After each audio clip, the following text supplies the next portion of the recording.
Reds in Cincinnati looking to come away with the win here today. And hi again, everybody. Alongside Chris Welsh, I'm Tom Brenneman. Welcome to Reds Baseball. Pitching matchup today, coming off a very impressive start, was Homer Bailey. He was in some trouble early in the game, Chris, over the weekend against Atlanta, but he really got down to business thereafter. Well, Homer Bailey's trying together a couple of very good starts. In fact, last couple of games have been wins for him. Chris Capuano and Homer Bailey, you couldn't get two different kind of pitchers out there. Capuano's a guy that's going to live and die by the changeup today. He's got a great pickoff move. His fastball is about as fast as Homer Bailey's slider. Homer Bailey, if he comes out throwing the way he can, he ought to be able to wrangle at least one of these games away from the Mets. All righty, today and 3 more to go on this homestand. Reds looking for the victory today over Jose Reyes and the Mets.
A better state by your local Ford dealer. Ford, drive one. By the Regional Tourism Network.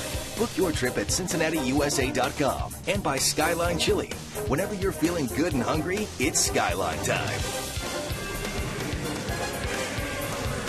Well, it is very warm Thursday afternoon in downtown Cincinnati, to say the least, as the Reds take the field for the finale of this series. How warm is it exactly? Let's check in with John Gum. One of the hottest games of the year here in Cincinnati for the Reds and Mets this afternoon. Will be in the low 90s for the first pitch, going into the mid to upper 90s by the final out today. But with the humidity, it's going to feel like 105 plus out there. Hopefully the hot weather heats up the Reds today. That's a plan right there. We'll see if the Reds can live up to that. Thank you very much, John Gum. Reds have done so much to make sure everybody can find a way to stay cool when they come down to the ballpark. We've talked about it through this entire homestand. Let's take a look at the New York Mets starting lineup under manager Terry Collins. Jose Reyes at short. Justin Turner back in at second. Daniel Murphy's had a great series. He's at first. David Wright, a 3-run home run last night. Angel Pagan in center and Jason Bay in left. The latter third of Lucas Duda. He's in right after the trade to Carlos Beltran. Josh Tolley behind the plate for left-hander Chris Capuano. And on the mound for the Reds, 5-4, very good ERA, making his 11th start is Homer Bailey. Well, he has one game over 500 this year. He has one game over 500 in his career, 21-20 for Homer Bailey. And, you know, when they signed him as a #1 draft pick out of high school LaGrange, Texas, they thought that he had stoppers-type stuff, meaning he's the guy in the rotation that stops a losing streak. He's going to get his chance here this afternoon. The Reds really need to pull one out against the Mets. Homer Bailey certainly has the stuff to do that, coming off a couple of very good outings. He's won his last 2 after losing 4 straight. Let's see if Homer's on the beam today. Homer really showed you just how much he is starting to mature as a pitcher. That last start we talked about in Atlanta, very hot day, much like today. He threw well over 50 pitches in the first 2 innings. Atlanta had base runners all over the place. That ball ripped into right field by Reyes. And Jay Bruce, a nice running catch. 1 pitch, 1 out, we're underway. But Bailey battled and battled and battled, and the next thing you knew, Chris, he was through 6 innings in that game. Well, you know, you're going to have games like that, Tom. You've heard it many, many times before that a starting pitcher really only brings his great stuff to the mound maybe once every 5 starts. It's those other starts of what you do with it. Sometimes you're going to have good luck and win them. Sometimes you have bad luck, but you've got to battle each and every one of those, and he has really shown that the last couple of times out. Justin Turner, the night off last night. 280 batter, 2 home runs and 37 runs batted in. Turner had 2 hits, was on base 4 times in the series opener. Had 2 hits, scored a run in the second game. 1 ball and 1 strike on Turner, with Daniel Murphy to follow here in the New York first inning. Go sit down in there.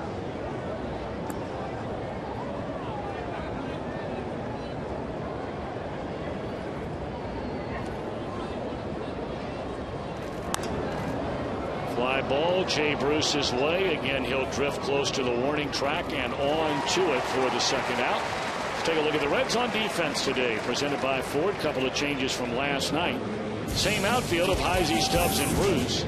On the left side of the infield, Todd Frazier the nod at third, Renteria in there at short. Phillips and Votto on the right side, with Hernandez and Bailey the battery.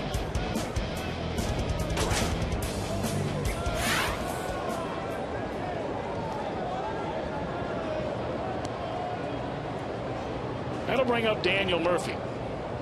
A .319 batter, 6 home runs and 47 runs batted in. And we talked earlier, he has been the best offensive player on either team so far in this series. And that's by a long shot. Our Farmers Insurance report card. Take a look at the numbers through the front 3 games from Mr. Murphy. It's pretty good.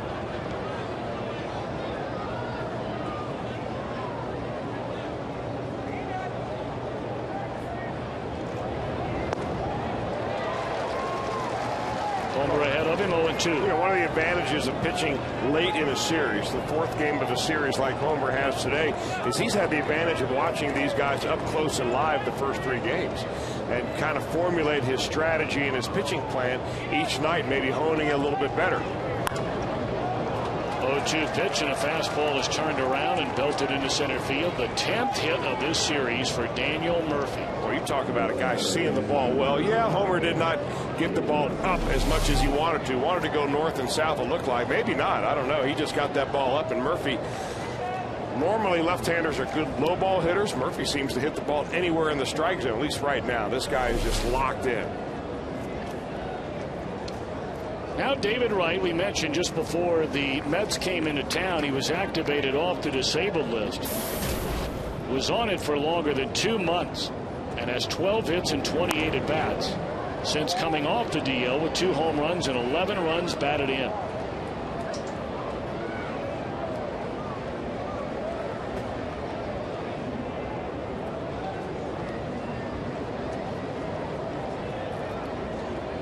Wright knocked in 4 of the New York Mets' 8 runs in a game here last night. Runner goes and is taken, a throw down by Hernandez, and that base stolen on the pitcher rather easily for Murphy, his 5th in 10 attempts.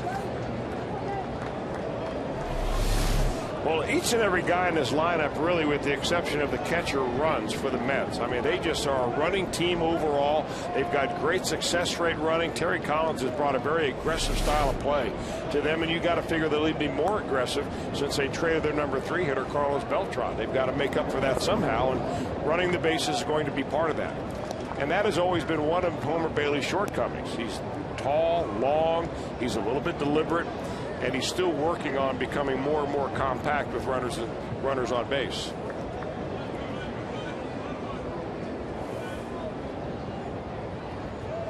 So Murphy in scoring position with 2 out, 2 balls and a strike on David Wright. Count even.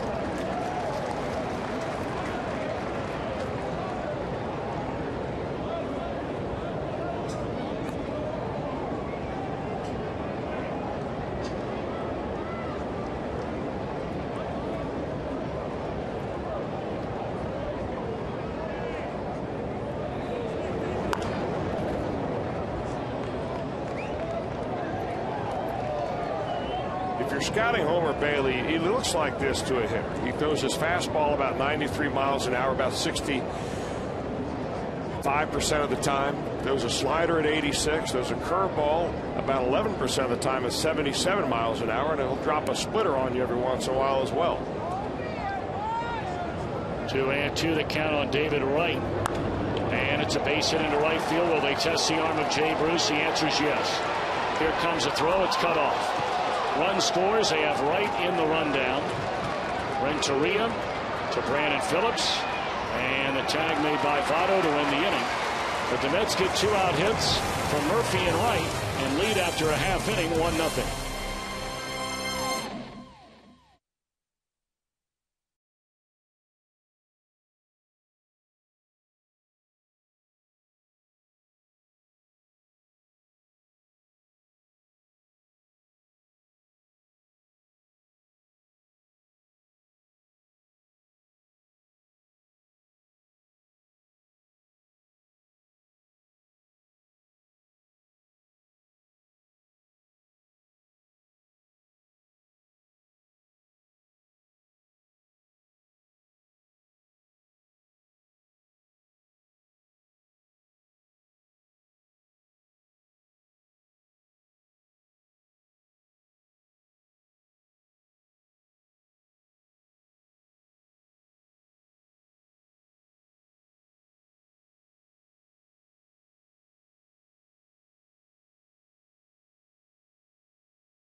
We take a look at Dusty Baker's starting lineup today. Drew Stubbs in center, Edgar Renteria at short, Joey Votto at first. Brandon Phillips followed by Chris Heisey and Jay Bruce in a latter third of Ramon Hernandez, Todd Frazier, and Homer Bailey. And on the mound for the Mets, we saw him with the Milwaukee Brewers for a number of years before injuries sidetracked his career. Now trying to put it back together again as a Met, left-hander Chris Capuano. You talk about a number of injuries. That includes 2, not just 1, but 2 Tommy John surgeries for this left-hander. The Milwaukee Brewers decided not to re-sign him because they had a Chris Capuano in their midst, and Chris Narveson. Very much like Narveson, left-handed pitcher. They're the same size, about 6'3", and they both really specialize in throwing lots of curveballs, or lots of changeups, that is. And that's really what Capuano is going to do. He has had 18 decisions in 19 starts this year. So this guy gets a win or loss nearly every time out there. Against the Reds' lifetime, he's 2 wins and 3 losses, and earned run average up around 4.8. So the Reds have seen him before, and there are a couple of guys in this lineup, like Brandon Phillips, that have really hit him well. We'll see if Brandon can get that stroke going against this left-hander today again.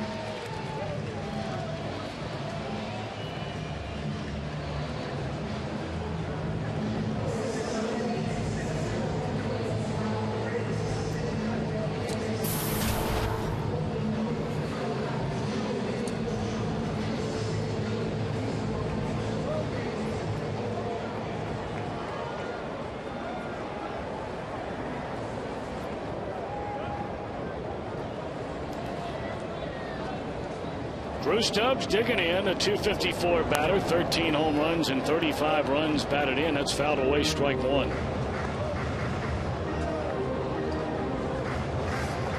Capuano, a very bright young man. He grew up in Massachusetts, was his class valedictorian graduating from high school, and then graduated Phi Beta Kappa from Duke University with a degree in economics. Originally drafted by the Arizona Diamondbacks in the 8th round of 1999, and was part of a huge trade between the Diamondbacks and the Milwaukee Brewers.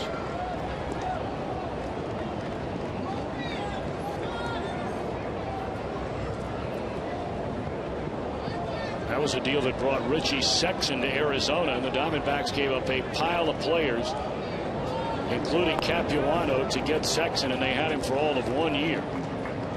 And 2 years after the trade, Capuano won 18 games for the Brewers in 2005.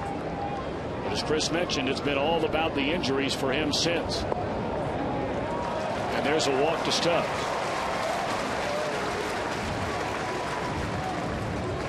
Take a look at New York defensively, presented by Ford. Bay, Pagan, and Duda left, center, and right. Reyes and Turner up the middle in their infield, with White and Murphy on the corners. Tolle and Capuano the battering. And Chris, you mentioned this young man has a very good move on the mound. Well, you're not kidding about that. It was back about 5 or 6 years ago. He picked off, what, 12 batters off first base, 12 runners off first base. This year, if you combine his pitcher caught stealing and pickoffs, he's got 4 of them. So he's very deceptive over there. And it's, if you're a runner on first base with Capuano, you make your decision ahead of time. I'm going on his first move, good or bad. I'm not going to wait for him to commit to home because it won't give me enough chance. So if Drew Stubbs is going to run, he'll just have to pick a pitch and take a chop.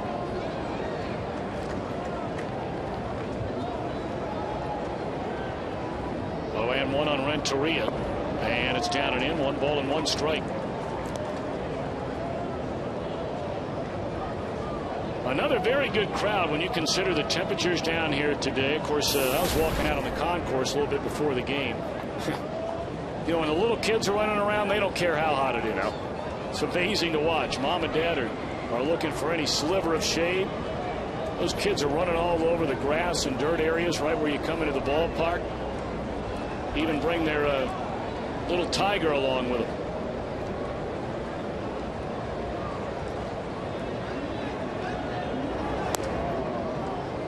2-1 on Renteria.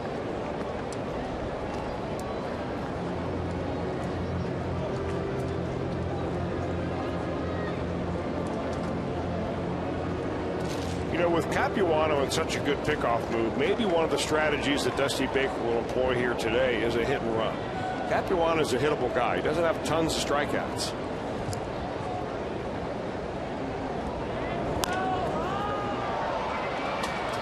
High fly ball and a 2-1 pitch in a shallow left center, and that's out number 1. Well, the air is kind of fuzzy today, Tom. I don't know about you, but it's not easy to follow from up here. I'm wondering if the outfielders are having any problems.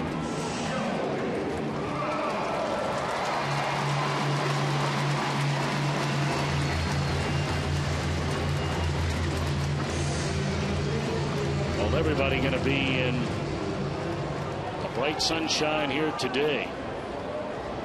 Not just the left fielder or the center fielder, as is the case when, of course, the Reds are starting at 10 after 7 at night.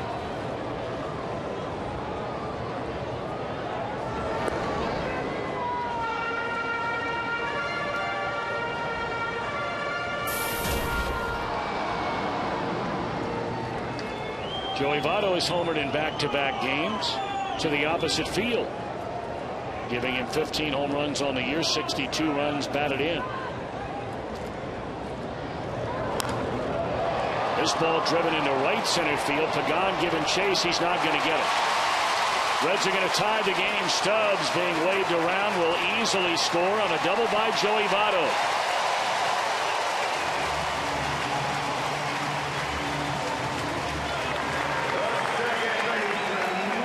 Didn't need the stolen base. You just needed Joey Votto. Ball in the gap right here. Stubbs kind of had to hold up. He was about 3/4 of the way to second base when Pagan realized, or when he realized anyway, that Pagan was not going to catch that ball. With his speed, he just twirls it around the bases, no problem. So Joey Votto comes through one more time. Joey Votto safe at second base, safe and secure. New York life.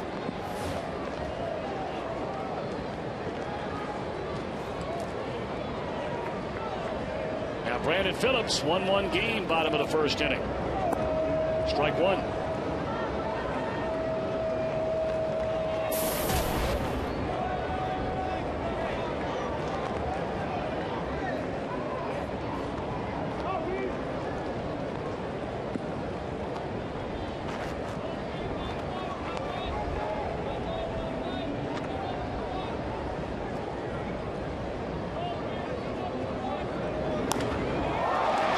Hammered straight away center field. Pagan over the shoulder, can't get it. The Reds are going to take the lead. Votto being waved around. 2-1 Cincinnati.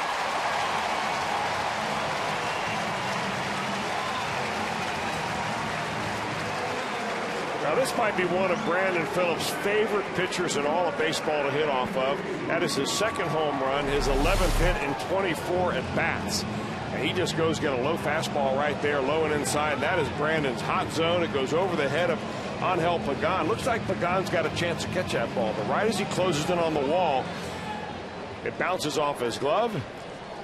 And our Performance Honda Exmo. Good shot of Brandon staying down on that low fastball.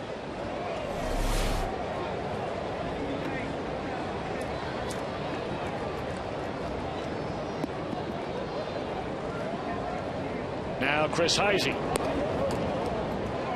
For the left-hander on the mound today, Heisey batting in that number 5 hole. 247 hitter, 12 home runs, 36 runs batted in. See what he's done in a couple of starts in the series. And Dusty Baker saying before the game yesterday that Heisey will now get the lion's share of the playing time in left field for the foreseeable future, meaning the final 2+ months of this season. Still a lot of baseball left here in 2011, and that's a message that Dusty Baker might be trying to sell to his team that, hey, look, we still have a chance to get going, but we can't wait much longer.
Two balls, 2 strikes on Heisey. Reds with a 2-run inning, and that's strike 3 for the second out.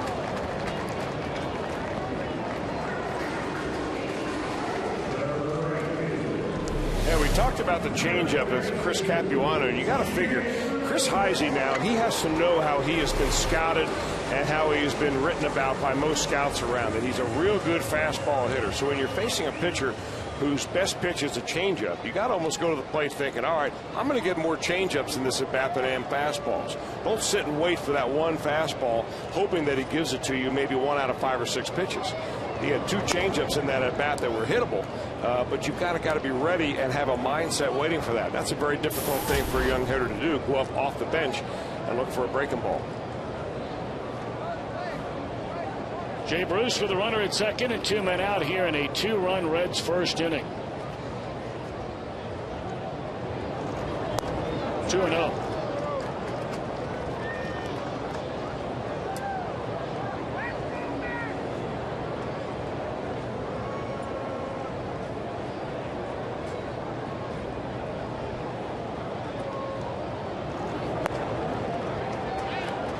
You see Capuano, his frustration out there on the mound. He missed with back-to-back breaking balls, that time a fastball, and he's fallen behind just like that, 3-0. He has faced Jay Bruce before 3 times to be exact. 1 for 3 is Bruce with a 3-run bomb.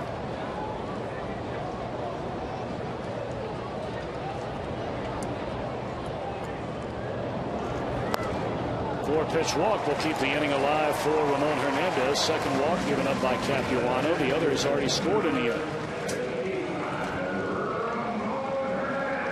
Of course, the rumors continue to swirl, seemingly by the hour. How much longer will Ramon Hernandez wear a Reds uniform? You heard Hal McCoy before the game on Reds Live with Jim Day and Jeff Piccoro. Not only the Giants in the market for a catcher, and really have been for quite some time after the injury a couple of months ago to Buster Posey. But now all of a sudden, the Atlanta Braves are in desperate need of a regular catcher after the injury to Brian McCann during that 19-inning game 2 nights ago. That is a huge hole for Atlanta to try and fill. It is. It's a temporary injury for Atlanta because it was a strained oblique, unlike Buster Posey, who will miss the rest of the year. But still, in all, if you're in a pennant race, you lose your main catcher and your number 3 man in the lineup, you're scrambling around trying to replace it. So if the Reds are looking to deal Ramon Hernandez, I would imagine that the price tag just went up a little bit. Oh, and too, Ramon did not like that call by the home plate umpire. He's a crew chief as well, John Hirschbeck. What about John Hirschbeck calling balls and strikes? Well, John Hirschbeck, like just about everybody else in this crew, is up over 63%. He is 63.83 strikes called. That is the percentage of strikes that he will call out of a complete ball game.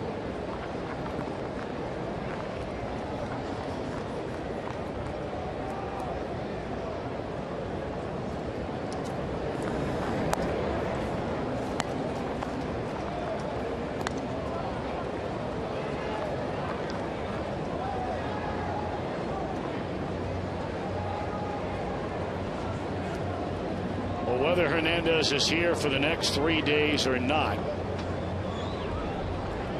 he has been a really solid addition to this Reds ball club since they brought him in here 2 years ago. That one in the dirt gets away from Tolley, and both runners are going to advance on the wild pitch. Let me ask you a hypothetical question, Tom. If you're the Reds and you just get knocked over by an offer for Ramon Hernandez by a very desperate San Francisco Giant team, and you don't really want to trade Hernandez, but you reluctantly will do that because you have Devin Mesoraco, real good prospect coming up out of the system. Do you trade him before the Giants actually come to town and have Hernandez play against you over the weekend? Or do you tell Brian Sabian, let's hold on here until the very last moment, which I think is 4 o'clock on Sunday, before we actually consummate that trade, so we don't have to face our own guy? It's a good question. And I'm sure that's being thought about. That has been thought about, if indeed any sort of proposal has been talked about between the two teams. I was saying in regard even to your signs. All of a sudden, if Ramon Hernandez were to be traded today, hypothetically, the Reds have to change their signs. Now, maybe that's not a big deal, but it's one less thing you got to worry about. You're right.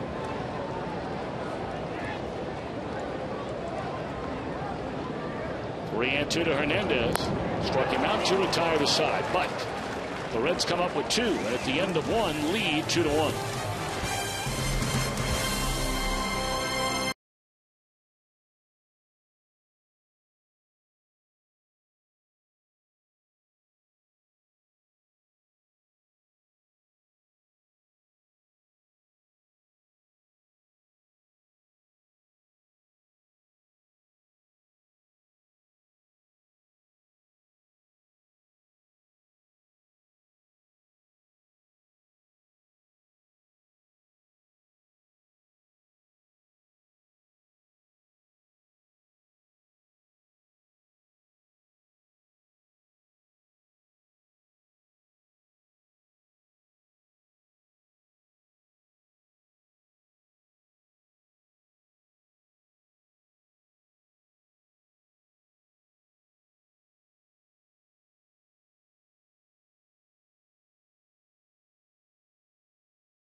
serious injuries, call 1-800-ELK-OHIO. We were talking about young Devin Mesoraco, and by all accounts, you talk to scouts from other teams, and they will tell you he is the best catching prospect there is among all teams in Major League Baseball, and those numbers would back that up. Well, I'm sure, though, even with those numbers and as good a reports as we get from down in the minor leagues and scouts and so on about Devin, I'm sure one of the counterpoints in the baseball offices when they discuss these things, who do you bring up, who do you trade, is do you bring up a young catcher like Devin Mesoraco and put on his shoulders the load of catching a pitching staff down the stretch in a pennant race?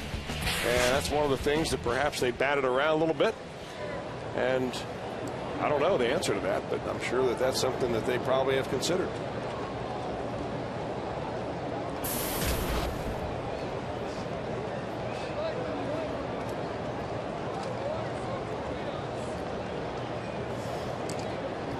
Two-one ball game with the Reds in front. Mets come to bat against Homer Bailey here in inning number 2. Angel Pagan shows bunt and looks at a strike. Pagan to be followed by Jason Bay and then Lucas Duda.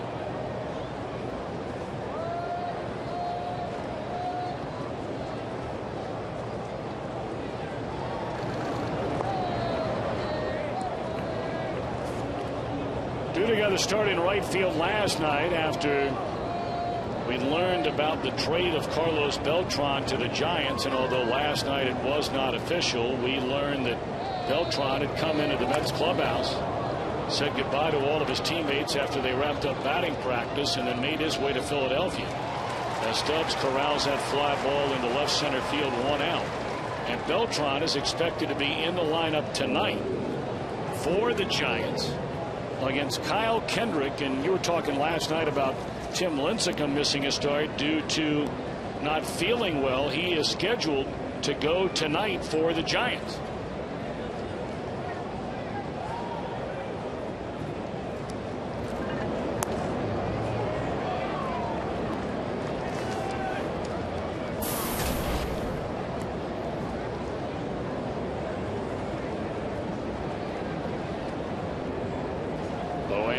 To Jason Bay, and it misses away. Bailey has started every Met so far today with a first pitch strike.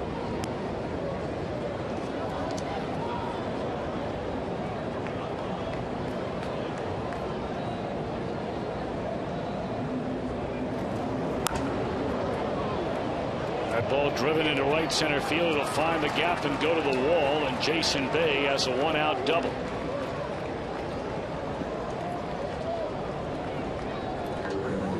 We've told you all series long about how Jason Bay has really struggled this year, but he's a hard worker, and you give him a ball right down the middle, and there's a good chance he's going to put a pretty good swing on it. Well, there was a time that Jason Bay would roll into this ballpark, and he would be the most feared hitter on whatever team he was on. Overall, about a .335 lifetime hitter here against the Reds. Has more home runs against the Reds than any other team, 12 of them. He just added to his extra base total.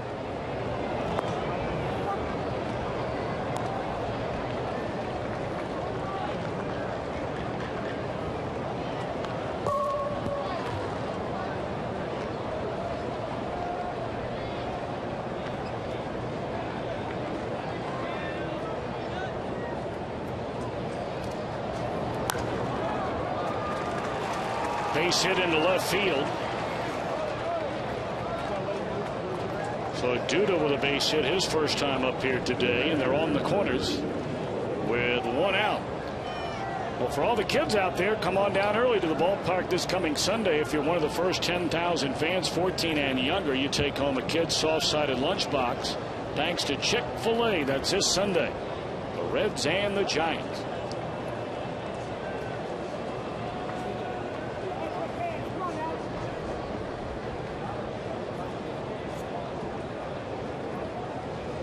Four hits now in the game for the Mets. They have a tying run at third. And the batter is Josh Tolley, the New York catcher. Ball 1.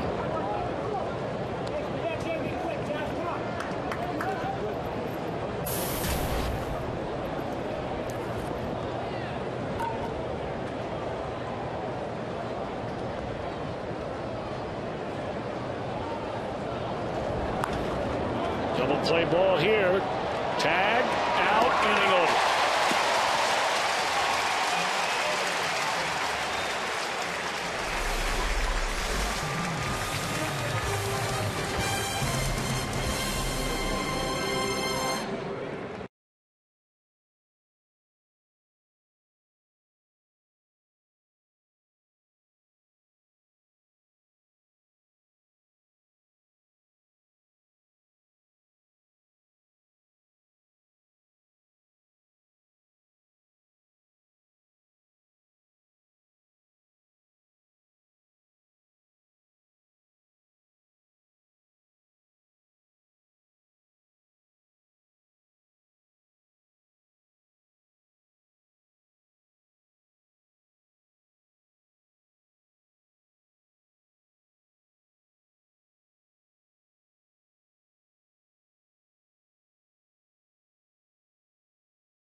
Can't play left field. Right. I mean, there was a point where everybody was hollering for Heisey, and now the Yonder's here, then everybody wants Yonder to play, and what are we going to do with Heisey? So, you know, Yonder's more of a first baseman than he is a left fielder.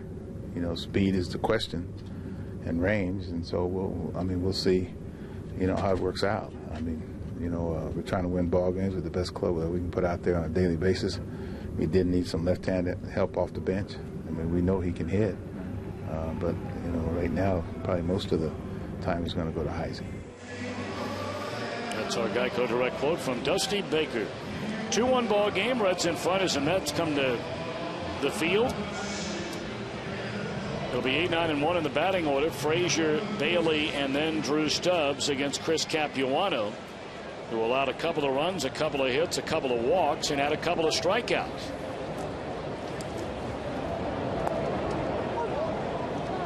Frazier 3 hits in his first 11 major league at-bats.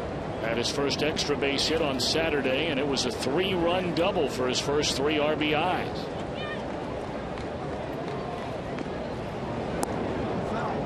Come for the Reds. Stay for more fun. Visit the new Penguin Palooza exhibit at Newport Aquarium right across the river and make it a weekend getaway. CincinnatiUSA.com. 1-2 on Frazier.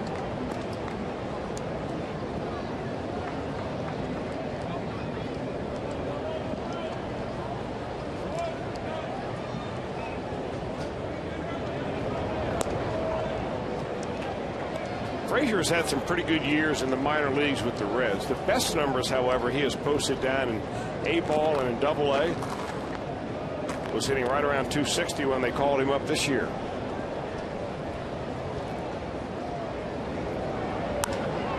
That ball hit hard into right center field, and Pagan able to make a nice catch at the track and flag it down. That's a good play by Pagan.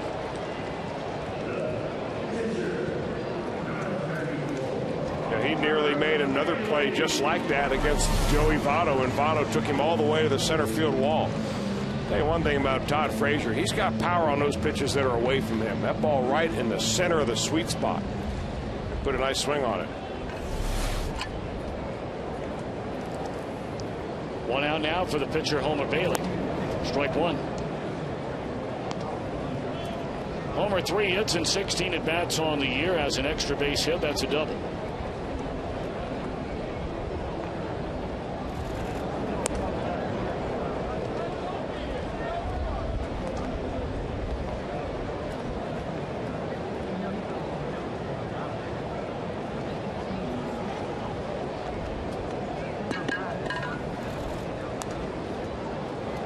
Still 0-2.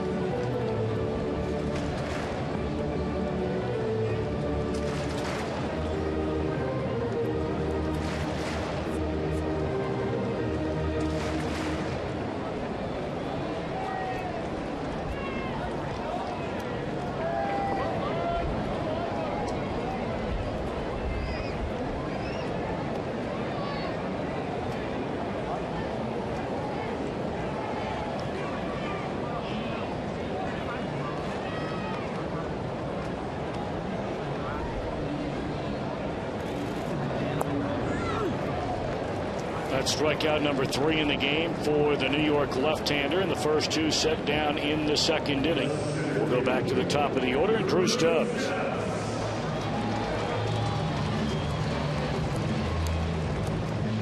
Stubbs walked and scored the first of the 2 Reds runs in the first inning. Scored all the way from first on a double to right center by Joey Votto. And then Votto scored when Brandon Phillips doubled over the head of center fielder Angel Pagan.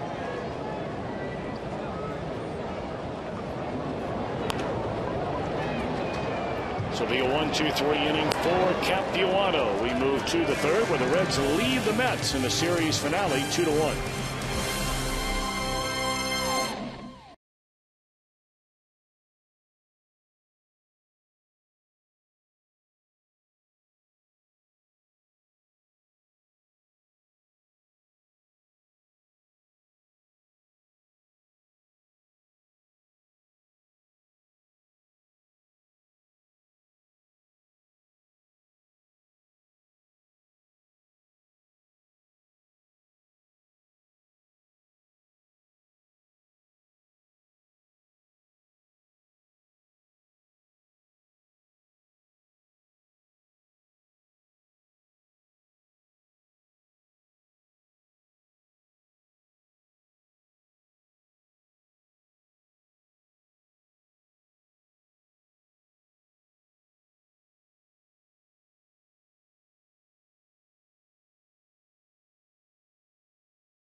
McCoy, and you can get connected with Fox Sports Ohio Game Connect.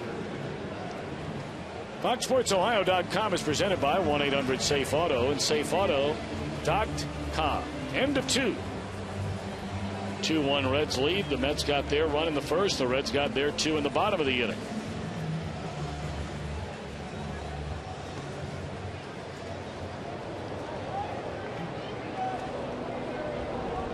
Reds welcome the defending world champion San Francisco Giants to town beginning tomorrow night. A night game tomorrow, a night game on Saturday, afternoon tilt on Sunday.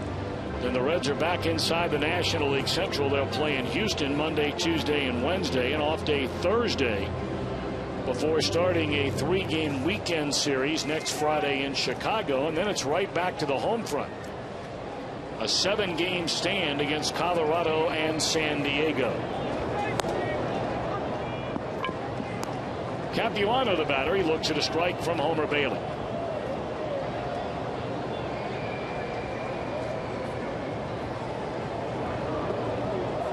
Breaking ball, and Homer quickly ahead and no balls and 2 strikes. Jose Reyes due up next, and then Justin Turner.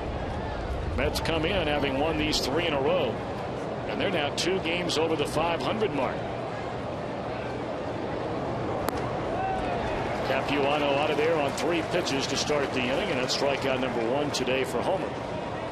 And why not kick off your weekend Friday night, tomorrow night, when the Reds take on the Giants, and after the game hang around for a 60s flashback fireworks show featuring a soundtrack of classic hits from the 1960s. Brought to you by Orville Redenbacher.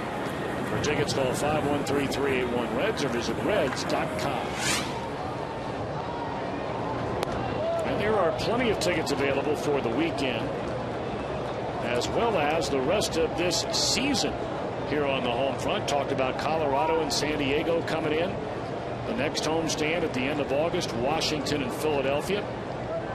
And then a long Central Division homestand, in fact, the longest of the year, from September the 12th all the way till September the 21st.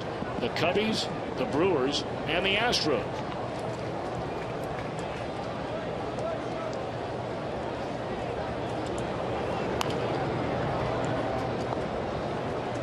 And 2 on Reyes, who lined out to right field on the very first pitch of the game.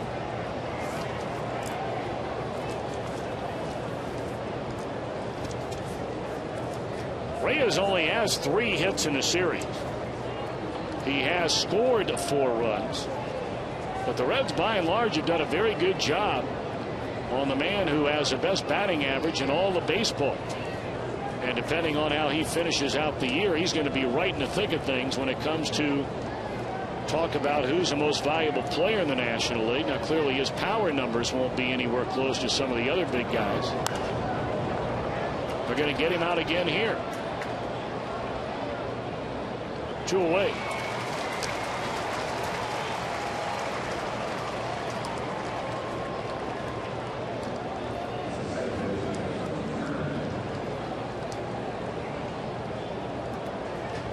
You can rest assured that all the big boys, meaning the big market teams that could afford to pay Jose Reyes the kind of money he will make should he hit the free agent market, will be paying very close attention as to the fiscal state of the New York Mets franchise between now and the end of this year.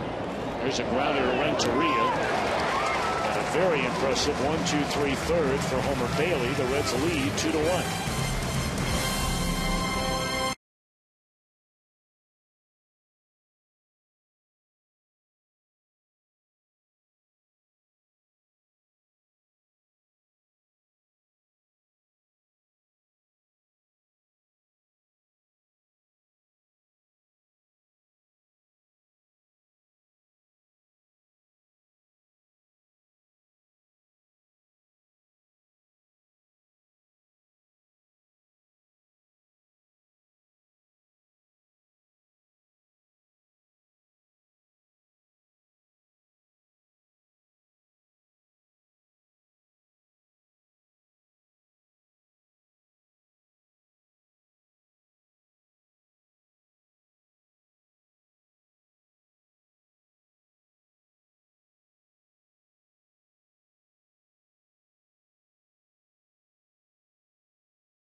Baseball, great rivalry. The Cubs and the Cardinals get together. That'll be Fox Saturday Baseball at 4 o'clock Eastern Time, only on your local Fox affiliate. Cardinals got a loss last night against the Astros, so they are a half game behind Milwaukee in the National League Central Division. The Brewers have won 2 in a row, beating the Cubs in Milwaukee. They have the finale of that series later on today. And the Pirates have lost back-to-back games. That heartbreaker in 19 innings 2 nights ago. And then another extra inning tilt last night. They went to the bottom of the 10th inning, with Atlanta coming away with a 2-1 win. I was thinking about that the entire time sitting here looking out at the scoreboard last night. When those teams were tied at 1 in the 6th inning, in the 7th inning, and you're thinking, oh, man, here they go again. And if anybody can relate to a 19-inning game, Chris, you and I this year can relate to one of those. We certainly can. Our game did not go nearly as long as theirs. Theirs exceeded 7 hours, right? Almost 7. But we were late into the night in Philadelphia.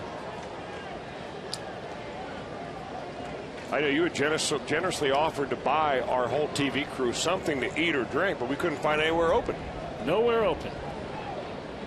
Not at 2A by the time we got back to the hotel that night.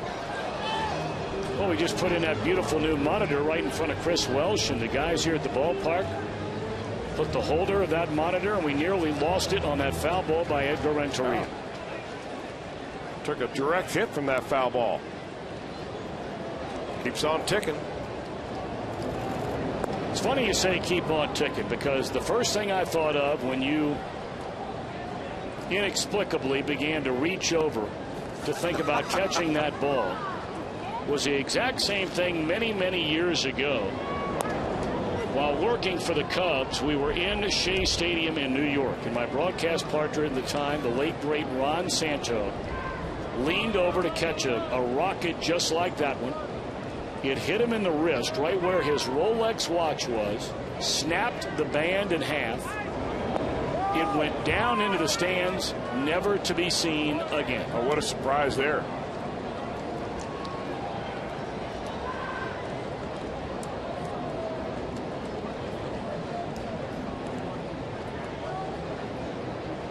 Ron Santo didn't like being in New York much to begin with after the heartbreak of 1969. There's a base hit into left field by Edgar Renteria.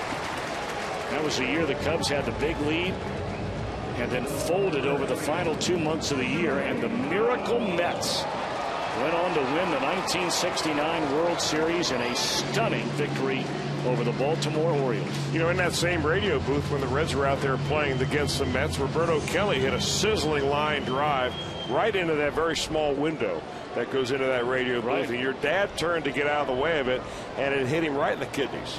I mean, it shot him off the chair onto the floor. He couldn't breathe. And, of course, Joe thought it was the funniest thing he'd ever seen. So that followed about 3 minutes of dead air on the radio network while Joe gathered himself again before he could finally talk. And the ironic thing about that is that the next morning, the Reds announced a trade. Roberto Kelly for Deion Sanders.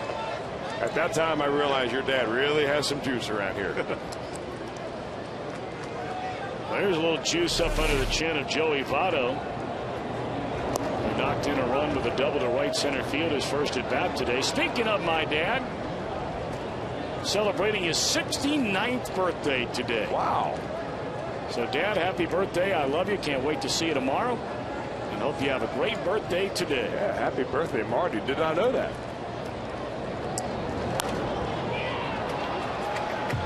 There's one, and that's a double play. 2 away in the inning. And here comes Brandon Phillips. I'll also want to send out birthday wishes to a guy that comes out and plays our Reds fantasy camp a lot.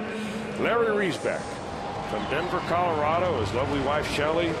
Sons John and Luke, they're all celebrating his 46th birthday, and looking forward to seeing the Reds when they come out to Denver to play against the Rockies. So a big day today here on July the 20th. Yeah. For those of you that have asked, Marty will be back in the radio booth starting tomorrow night. First of 3 against the Giants. That's a hot smash off the bat of Brandon Phillips. A pair of at-bats, a pair of extra base hits for the Reds second baseman. Well, Brandon Phillips has got to be one of these guys for Chris Capuano that says, you know what, no matter what I throw up there, wherever I throw it, it's going to end up with a base hit. And of course, he hangs a high changeup right there for Brandon to jump all over. Hits it by the diving David Wright. His second double in as many at-bats today. He is now 12 for 25 lifetime against Chris Capuano. So now an RBI chance for Chris Heisey. He struck out swinging his first time up.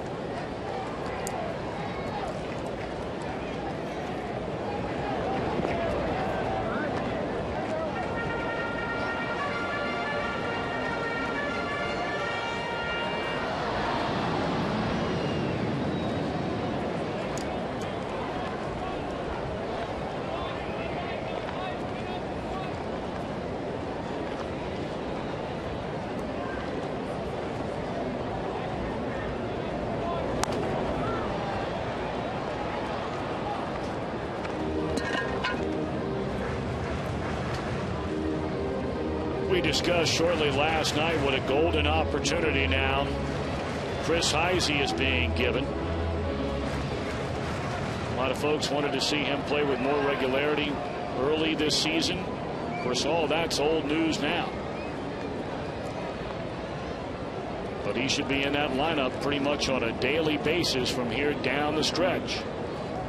And a chance to make sure everybody understands and believes that he's going to be the opening day left fielder next year. Of course, Yonder Alonso here right now, but the other young man who might have something to say about that as well is Dave Sapelt. Healthy again, beginning to heat up down in AAA Louisville. The Reds minor league hitter of the year last year. And well, we talked to two scouts here the other night that have seen Sapelt the last 2 years. One scout went as far as to say when you watch him in a game and watch him play in a game, your eyes never leave him playing a game because he plays with so much fire and passion and, at least so far, productivity. Well, he certainly had a tremendous spring training, Dave Sapelt did, and if he wasn't on anybody's radar before the spring training began, he certainly was by the time the Reds and the rest of the minor league teams broke camp. He left a lasting impression on a lot of people.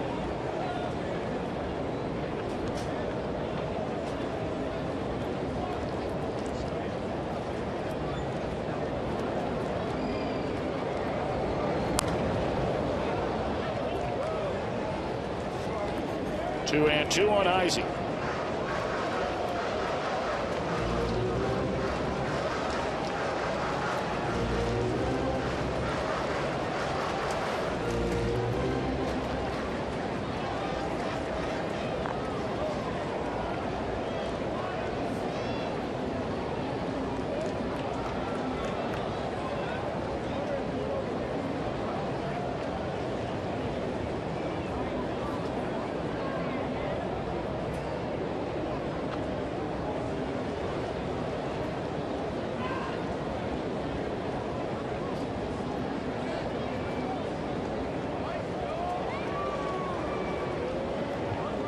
Started to talk about the standings in the National League Central, and let's take a peek at it, presented by Honda. Cubs and the Brewers will play in a little while from now. Pirates will be in Atlanta to wrap up that series, and the Cardinals will be at home tonight against Wandy Rodriguez and the Astros. Reds 4 under, but still only 5.5 back. With nearly 2 full months of baseball still to be played. In fact, exactly 2 full months. The season will end on a Wednesday afternoon. For the Reds, that'll be in New York on September the 28th. There's a tapper in the hole. Reyes with a big-time arm. And the inning is over. 2 hits, 1 left, and a 3, 2-1 Reds.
Food Group, proudly serving America's restaurants, schools, retailers, and our military around the world. JTM Food Group. By your Cincinnati and Northern Kentucky Toyota dealers. For a dealer near you, visit buyatoyota.com. And by Geico. 15 minutes could save you 15% or more on car insurance. Visit us at geico.com or call 1-800-947-AUTO. Back at the ballpark in downtown Cincinnati, where the Reds have a 2-1 lead in the final game of this 4-game set over the Mets. New York has won the first 3. And Homer Bailey trying to pitch the Reds to a victory here today. Gave up a run in the first inning. Gave up a couple of hits, but got a double play ball to end the second before a 1-2-3 third. Now right through the heart of the order. Good hitters to start it. And Murphy and David Wright. Well, Homer probably anxious to get back on the mound and face Daniel Murphy again. I mean, Homer loves a challenge. And he left the fastball up on an 0-2 count, and Murphy hit a line drive to center field. I'll never forget the answer that Homer Bailey made to a question that was posed during one of those season ticket holder luncheons. It says, who would you like to face in the major leagues more than anybody else? And he answered Albert Pujols. He says, I like the challenge of facing the best. Well, you're looking at one of the best, at least on the Mets ball club here in this inning. In Murphy, and maybe even right after him.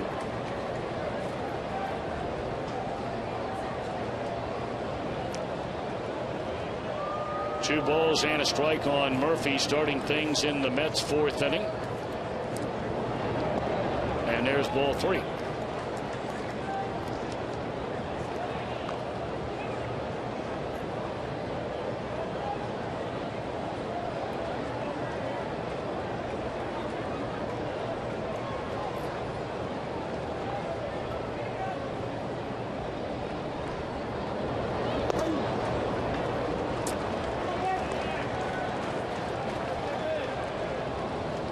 Take a look now at the AT&T trivia question.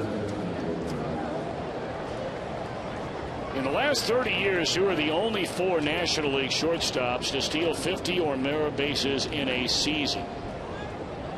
Give you a little while to think about that.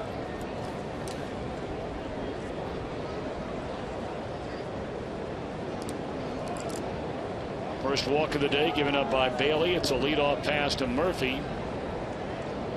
Murphy got into scoring position with 2 men out with a stolen base in the first inning and scored on the base hit by David Wright. We may see him run again here during this at bat. Strike 1 to Wright. You know, I got to correct myself again, Tom. You know, scouting reports sometimes changes. They change, and I for the longest time thought that David Wright was a better high ball hitter than low ball hitter. And in fact, he bore that out earlier in his career. But this time around, as we've seen him, he's getting very good swings at that low pitch that out over the plate. Really trying to extend his arms. Home run he hit was out there. They're going to try to crowd him with this pitch. But Homer didn't hit his spot. Well, he's crowding the outfield with base hits as David Wright since coming off the disabled list. And now the Mets have 2 on with nobody out, trailing by a run here in the 4th inning. You see where where Ramon Hernandez is set up. Down and in, and that ball kind of just down and catches a lot of the plate right there. And David Wright with the little click of the wrists has picked up his second base hit. Boy, this guy is just simply on fire since this series began. Came in 6 for 14. He is now 8 for 16 with 5 runs batted in. 6 runs batted in this series.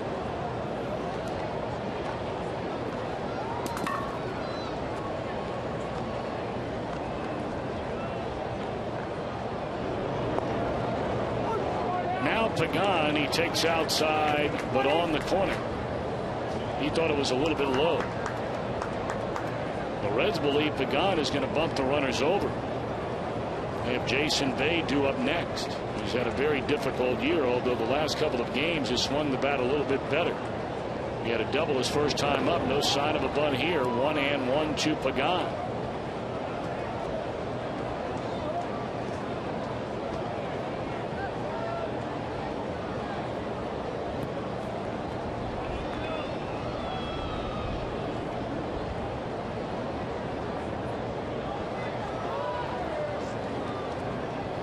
Pagan fly to center his first time up, and he does indeed bunt. And he'll advance the runners. He might beat it out. He did. Homer just simply too deliberate right there. You've got to make a mental note in a situation like that, whether you're a pitcher, an infielder, outfielder, what happens if the ball is hit to me? And part of that process is to figure out who's running and how fast they're going to get to first base. And he's got to know that Pagan's a speedster. And he lays down this ball from the left side of the batter's box, and look how long Homer takes to throw that ball to first base. He got there in time. He just did not feel a sense of urgency. And he's got the bases loaded, nobody out.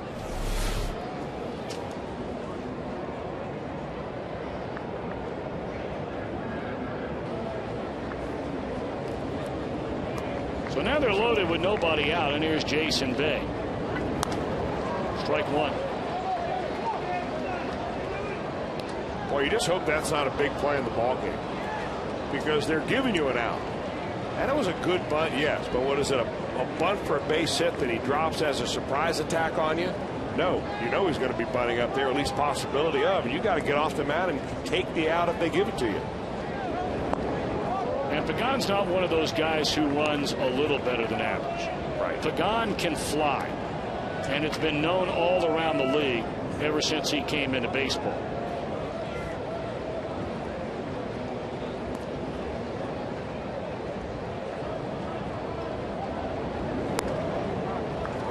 Two and one now on Bay. This is where Bailey came up with his best in his last start against Atlanta. He wound up going 6 innings and allowing only 2 runs.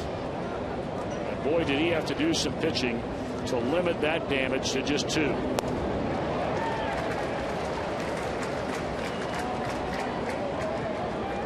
Atlanta had the bases loaded. They already had 2 runs home when he gave up a 2-run double to Derek Lowe. Walked the very next batter to load him up again, and then got Jason Hayward on a pop-up, Brian McCann on a fly ball, and did not allow another hit over his final 3 innings of work.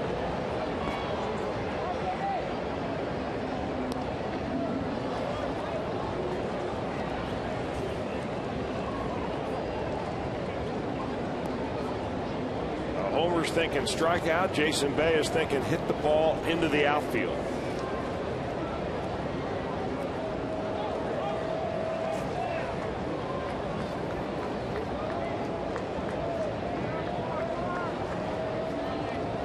Bailey trying to drop those numbers for Bay on a 2-2 count, even below the .075 at batting average. And he'll do that with a strikeout. Good looking curveball right there by Homer. Told you early on that Homer will only throw about 11% curveballs, but he picks a perfect time for one right there and lays it in a perfect spot. That's a big out.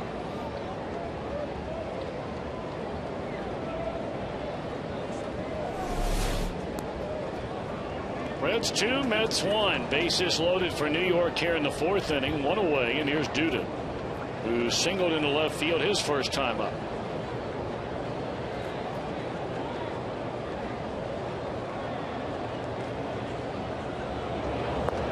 Strike 1 on a fastball right down the middle.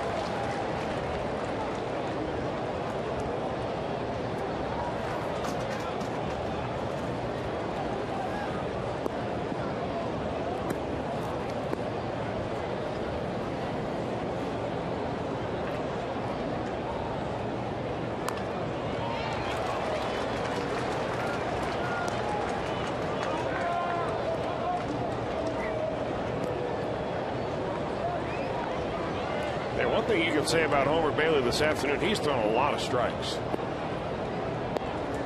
He's thrown 36 strikes on the day, only 13 balls.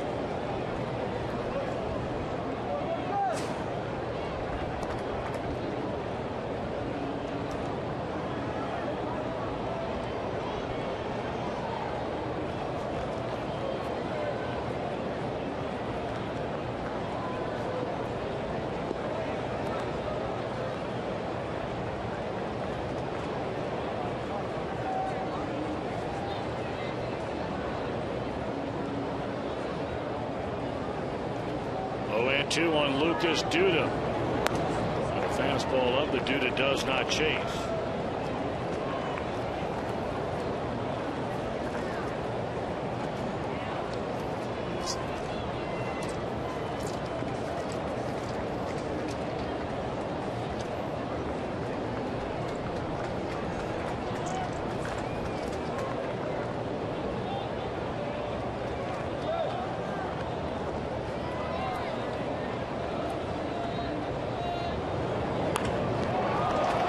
drilled down the right field line, and this will give New York the lead.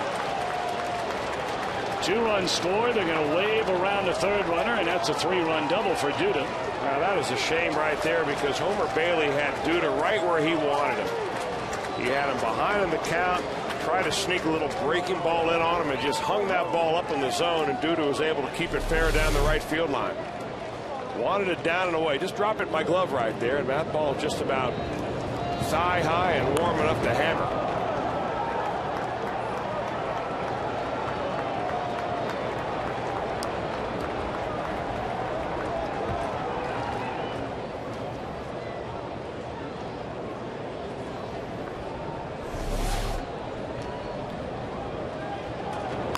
Duda going to be given a chance, much like Chris Heisey will be for the rest of this year, to see what he can do at the big league level. I mean, he's always posted pretty decent numbers in the minor leagues. For a big guy, you would think he's more of a power hitter. That's not his game. His game is what you just saw. Yeah. He's a doubles hitter. He's a high average hitter. And has put together some very good years in the Mets minor league campaigns, going back to 2007, the 7th round draft pick that year. Out of the University of Southern California. Well, he gets a big double here. And the Mets have a 4-2 lead. Josh Thole with a count of 1 ball and 2 strikes. The inning began with a walk to Daniel Murphy. A hit by Wright. Pagan tried to give himself up with a sacrifice. His bunt turned into a hit. And then 1 out later, the 3-run double by Duda.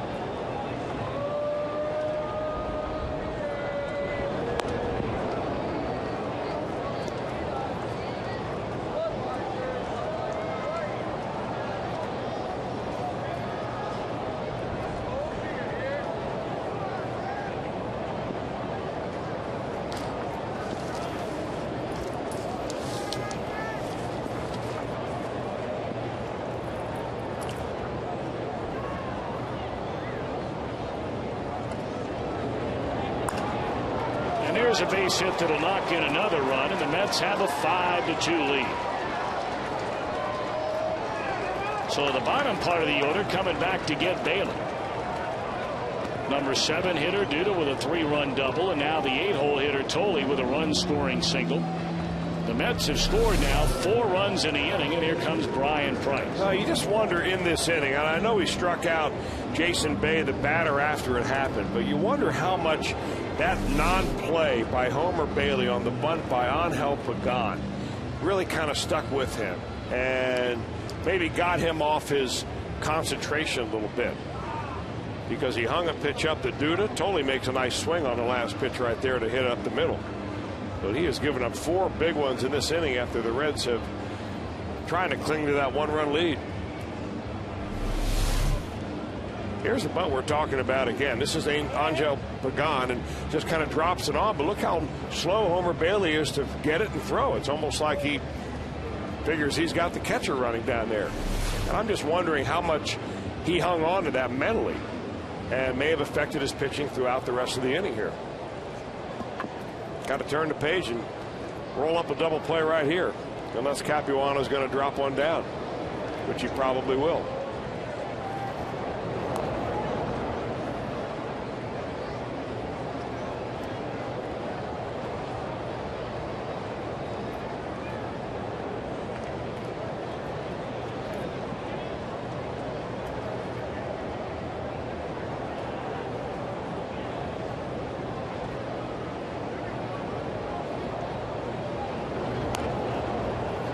Perfectly placed bunt by Capuano, which will advance a runner on to second base, and there are 2 men out in the inning, and here comes Reyes, the 8th man to bat in what has been a 4-run New York 3rd inning.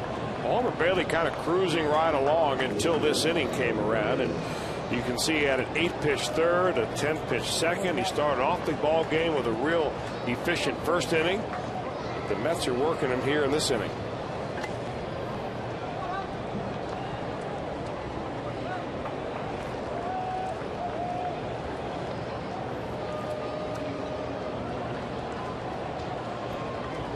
Reyes is lined out to Jay Bruce and popped up to Edgar Renteria.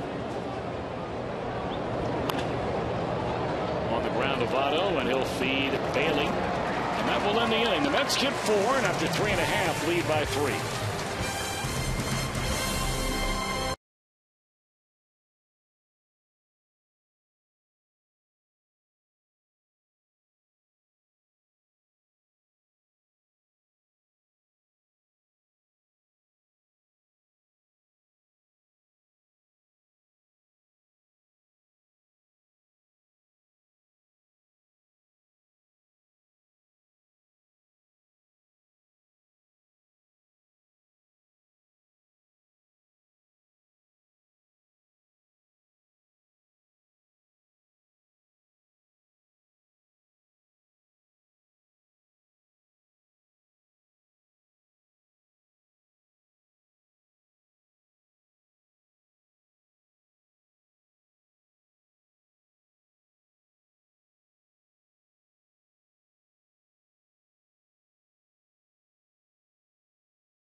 J. Roberts would be extremely joyful. She's down in Butler, Kentucky. Currently drives a 2010 Venza. But she would win this beautiful new Tundra here at Great American Ballpark. Why not register for your chance to win at an upcoming game? Stop by your Cincinnati and Northern Kentucky Toyota dealer to do so. Mets get 4 in the 4th and lead 5-2. Reds coming to bat against Chris Capuano.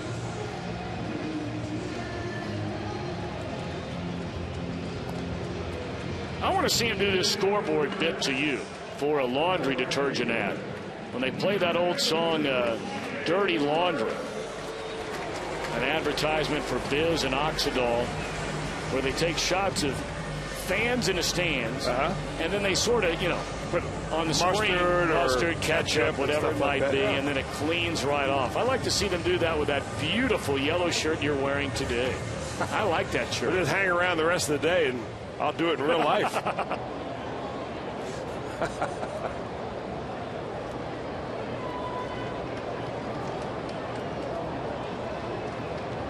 Jay Bruce against Chris Capuano to start things in the bottom of the 4th inning, and it's strike 1. Bruce walked on 4 pitches, his first time up.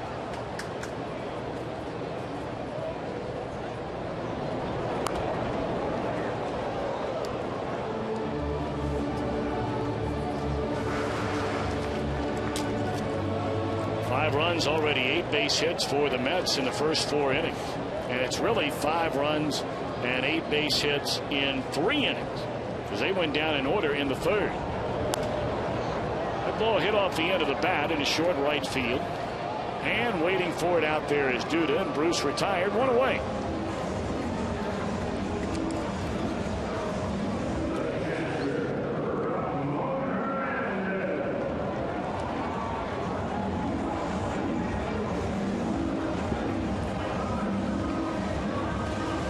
Hernandez.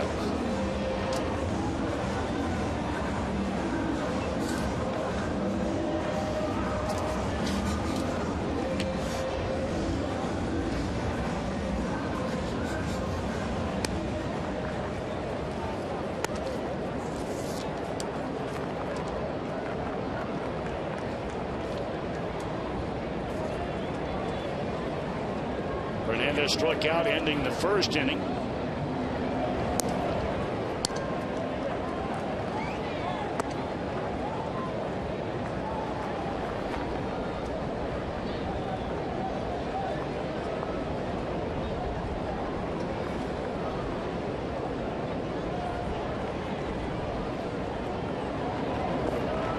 Well, I remember when the Arizona Diamondbacks drafted Capuano, and they had a pretty good stable of very young pitchers back then when that organization first started. You may remember it was the Diamondbacks who originally drafted Brad Penny.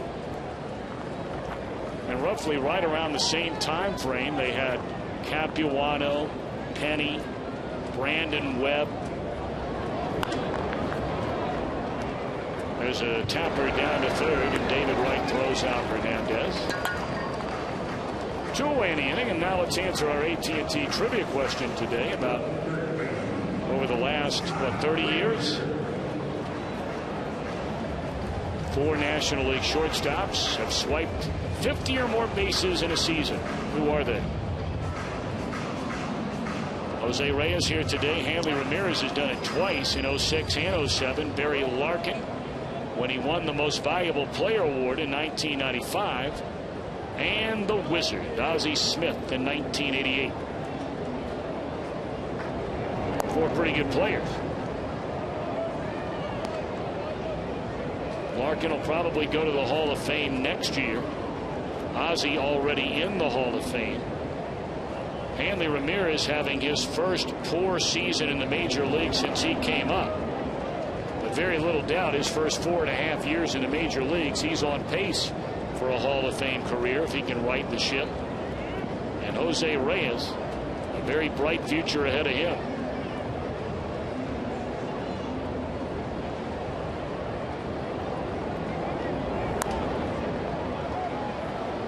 Todd Frazier hit the ball very hard his first time up in the right center field gap. Pagan made a very nice running catch to take away a double.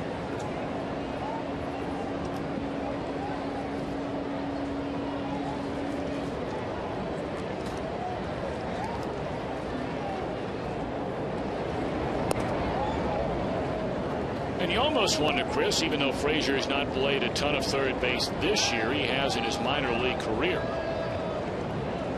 You know, with Scott Rowland on the disabled list, do we start seeing a little bit more of Frazier down there at third? Well, I know that Miguel Cairo has been very good in short spurts. A couple of real good at-bats here today by Todd Frazier. That should be his second double of the afternoon had it not been for that nice play by Pagan. Well, they're trying to crowd him. You know, Todd Frazier, one of the knocks on him, if there is any, is the fact that they can pitch him inside. He's got kind of a long swing. But this time, Capuano tries to go down and away with a changeup, but he gets it way up there around the letters, and Frazier puts a level swing on it, drives it down the right field line. That's the second time in 2 at-bats that Frazier's had a ball out over the plate away from him, and he's hit it very sharply going the other way. Frazier has been a doubles machine the last couple of years in the minor leagues. He had 45 of them in 2009.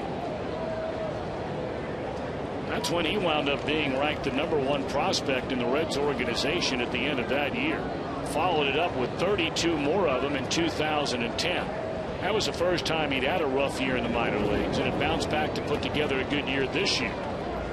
You know, the one guy who's got to be kicking himself through the 2 trips on the disabled list for Scott Rowland is young Juan Francisco.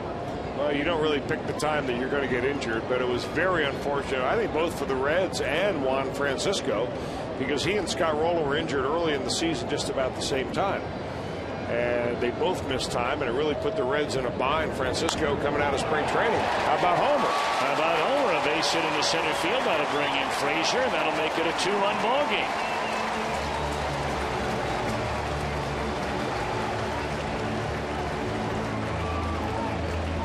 So the Reds, really, from the standpoint of evaluating Juan Francisco, don't know much more about Francisco now than they did back in February. And that's an unfortunate thing. This is the kind of hitting. If you can get a base hit with 2 outs as a pitcher, and Homer Bailey does it right here, it can be very demoralizing for the guy on the mound. Because you're thinking, all right, here's just about an automatic out there. Now you turn the lineup over, make a mistake to Drew Stubbs, and you're looking at a tie ball game. First RBI of the year for Homer Bailey. And it's strike 1 to Drew Stubbs, who's walked, scored, and grounded to short.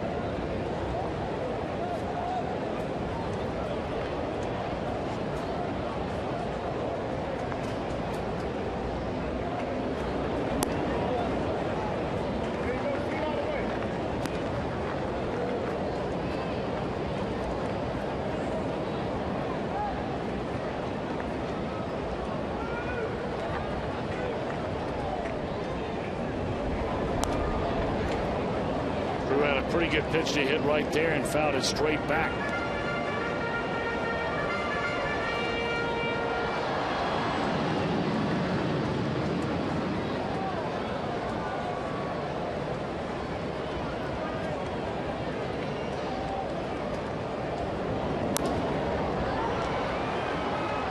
One's in the air down the right field line, and the second baseman Turner in fair territory makes the catch. Reds get a run back. We go to the fifth, 5-3 Mets.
Six o'clock, it'll be your chance to test your Reds knowledge and win some great prizes, and you might be on Reds Live after the game.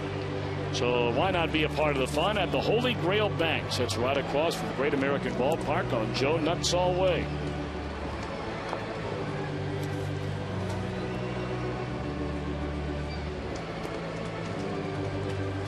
Five runs, 8 hits for New York, 3 runs, 6 hits for the Reds. Homer Bailey set to take the ball here in the top half of the 5th inning.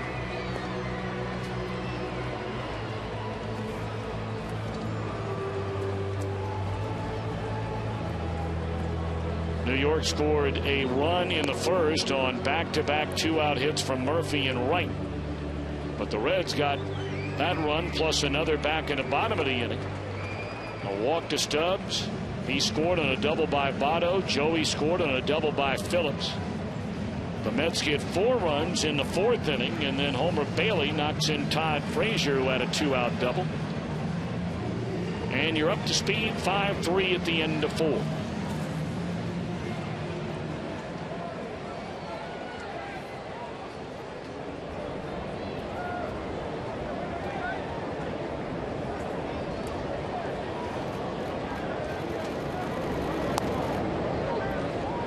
Justin Turner is 0 for 2. His fly to right, grounded to short, to be followed by Murphy and Wright.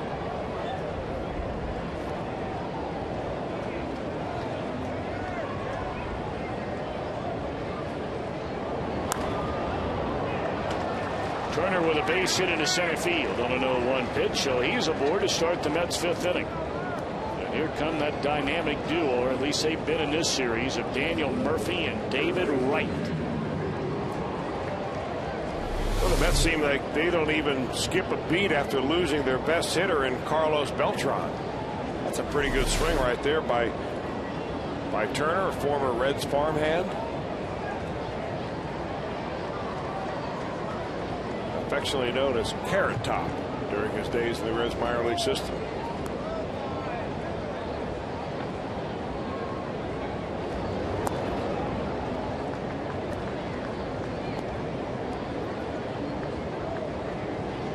And I learned a long time ago, it's one thing if you're talking to a buddy of yours, a guy buddy of yours, and they have freckles and you call them freckles. But when you're talking to a female redhead, you refer to freckles as angel kisses. Oh. I'd never heard that. That's a great idea. It was a very valuable lesson I learned the hard way many years ago. They are called angel kisses. That sounds nice. Yeah, I always used to thought it was a suntan through a screen. But angel kisses are a much better way to describe it, no doubt.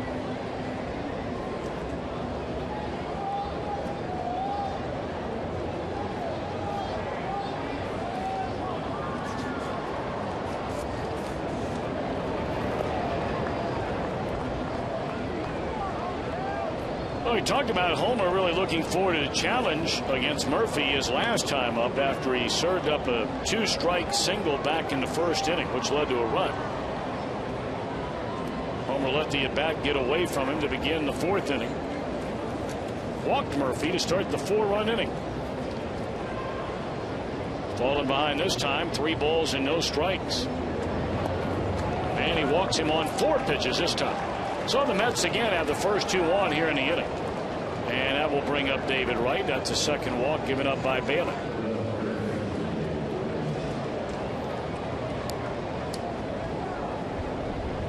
You can just tell the body language of Dusty Baker watching Brian Price in the dugout. That's distressing. One thing giving up a leadoff base hit, but then to walk the next batter on 4 pitches and have to face maybe the hottest guy in this Mets lineup. David Wright, 8 for 16 with 6 runs batted in this series.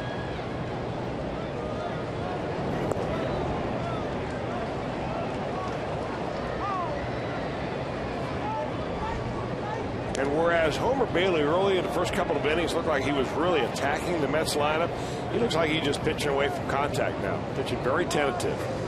He's got good enough stuff to go right back out there, and the only way you're going to get out of a jam is to bow your neck and really be aggressive. That doesn't mean throw the ball as hard as you can right down the middle.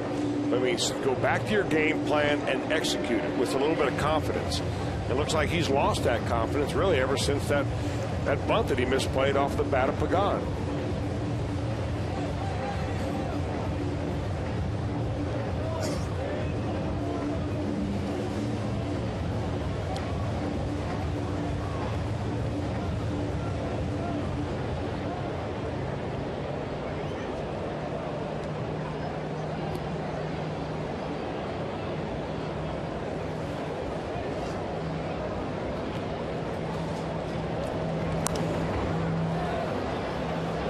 To David Wright.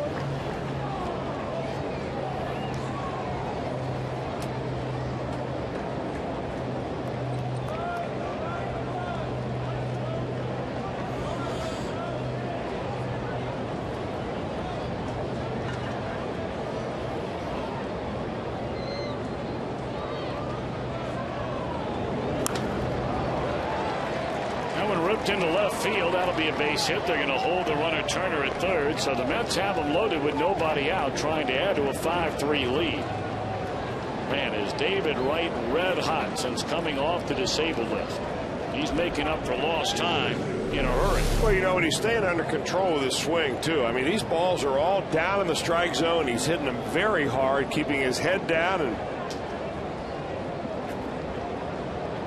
they're not going to take a chance with nobody out to score a run right there. Exmo, look at David Wright's swing. Well, he's got some kind of strong trunk and forearms.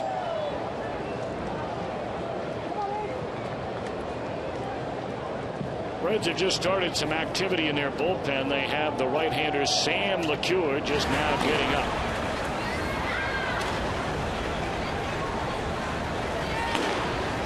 Second straight inning, Bailey pitches with the bases loaded and nobody out. And here's Angel Pagan. Strike 1. Pagan fly to center in the second inning, had the bunt hit and scored as part of a 4-run fourth.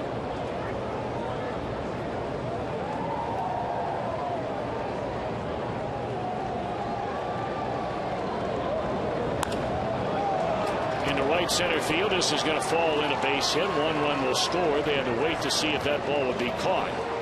So Turner scores. Murphy on to third. Wright to second. An RBI single by Pagan. And the Mets have gotten that run the Reds scored in the bottom half of the 4th inning right back. Well, they are a hot team. There's no question about that. But you can see a lot of the pitches that they're hitting are balls that are very hittable. A slider up around the letters is no place for it right there. And Homer Bailey's got to be tired of backing up bases. 11 hits on the day already for the Mets. That's 11 hits and 4+ innings. So they're loaded now for Jason Bay. Ball 1.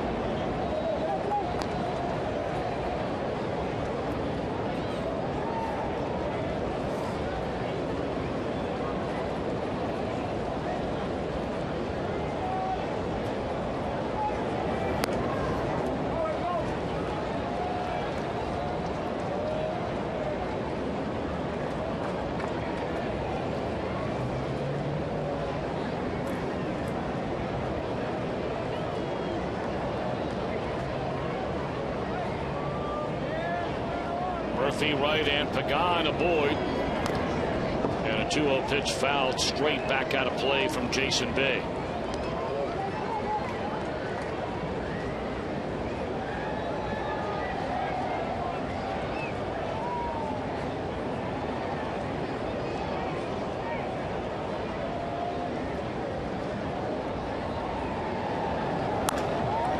That ball is hammered into right center field, and that will one-hop the wall. This will bring in at least 2. They're going to try a third runner. All 3 scored on the double by Jason Bay, and that's 9 runs and 12 hits. The Mets have scored in 4+ innings off Homer Bailey. And you got to believe his day is probably over.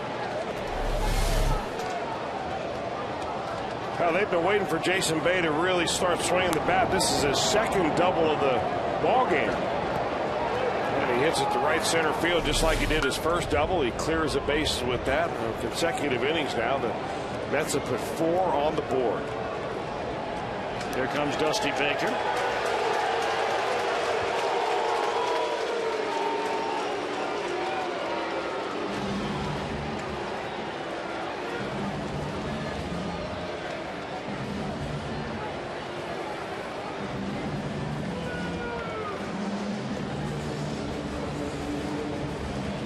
This will be our Skyline Chili call to the bullpen. Sam LeCure to replace Homer Bailey. Mets lead in the 5th. Still nobody out.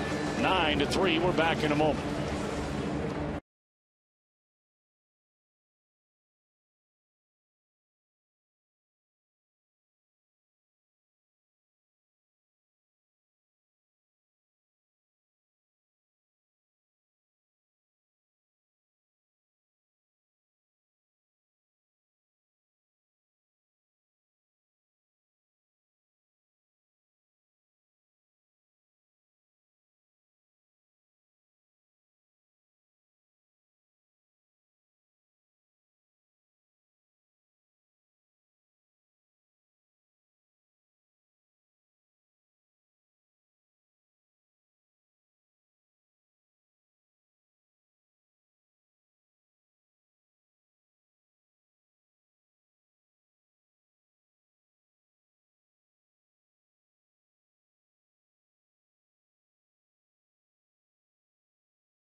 Plus innings. He's allowed 11 hits and 9 runs. 12 hits, I beg your pardon.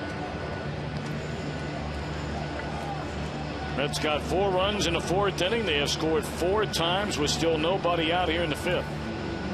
And now taking over on the mound is right-hander Sam LeCure. Second-year man is Sam LeCure, right-hander from Missouri. And right now, it's, those 48 innings that he has pitched this year is exactly how many he pitched last year.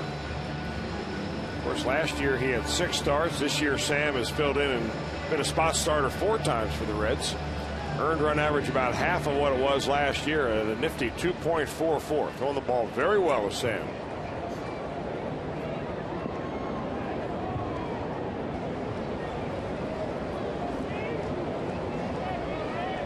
Well, now the Reds in the midst of this 10-game homestand, and they still have 3 more games to go after today, and then they'll play 3 in a row before another off day. We're going to have to patch up the final 5 innings of this one with their bullpen.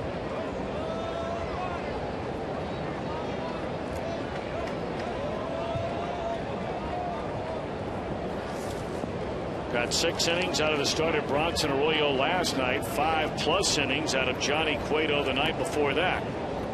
Yeah, so already the bullpen is somewhat taxed as far as, appearances and innings on the last few games. So you just might be looking at Sam McCure as, quote unquote, the long man, the mop up man, whatever you want to call it. He might be out there for a few innings.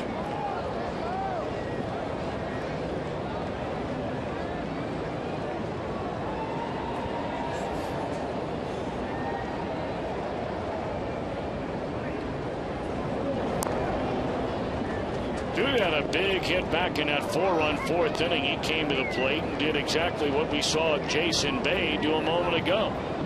He had a double to the gap to drive in 3.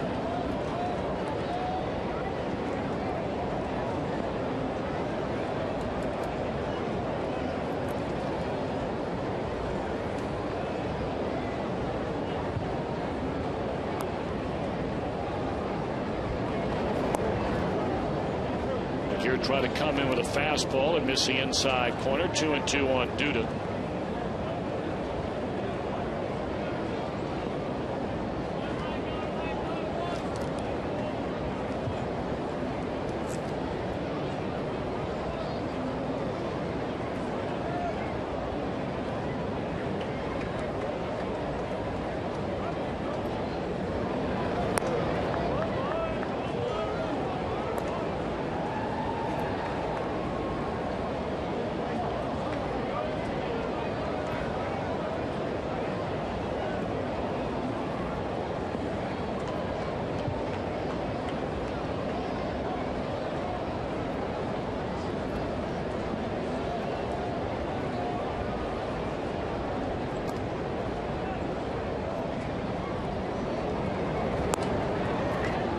There's ball 4.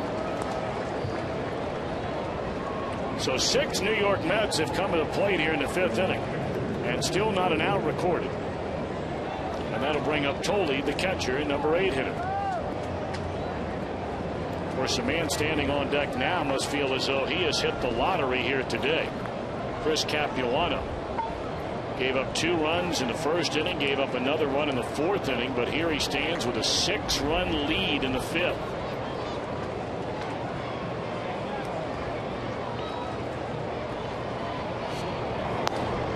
Strike 1 on Tolle. Win a VIP baseball experience presented by Captain Morgan. Just go to Reds.com/captain.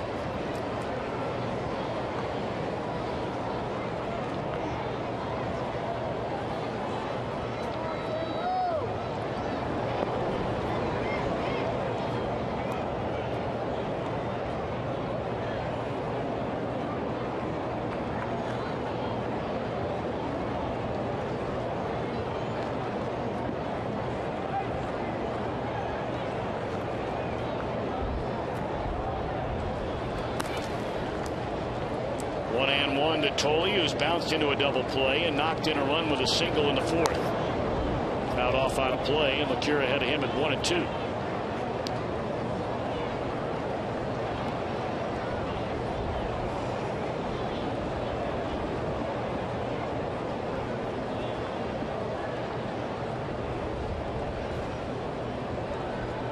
Cubs and the Brewers are just underway up at Miller Park in Milwaukee, Wisconsin. I'm sure they have the roof wide open at the ballpark today. Brewers going for the sweep of the Cubs, and the Brewers have been just unbelievably good at home this year. 35 wins against only 14 losses. The 35 wins, the second most home wins among all teams in Major League Baseball. The only team that's won more games at home, and they've played a lot more games at home, the Philadelphia Phillies.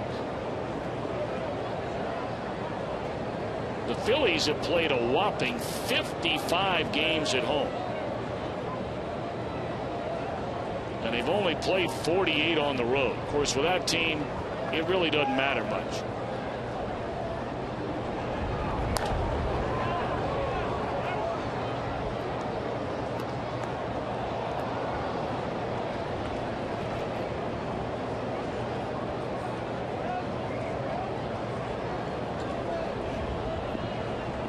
Well, you look at that Atlanta Braves club, and they're 17 games over 500. And yet you're 5 back in a divisional race. 17 over. Well, that's why a lot of people think that the Braves, if they just continue along the way they are, they will not catch the Phillies, but they'll have the wild card wrapped up. Stubbs into left center. He'll track it down, and good base running there by the runner at second base. In fact, by both of them. Alertly advancing a base, with all of Stubbs' momentum taking him away from where he was going to throw it back in. Yeah, that's one of those plays really where Stubbs probably should have thrown the ball into second base, given the fact that the guy from second is going to make it to third.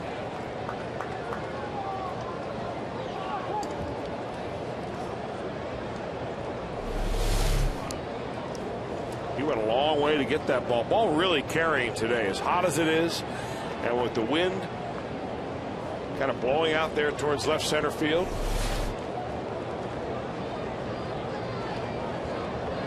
Of course, the fans in the stands aren't complaining about that little bit of a breeze. One put down by Capuano, and a throw. Nice play by Ramon Hernandez. The runner stayed put. 2 away.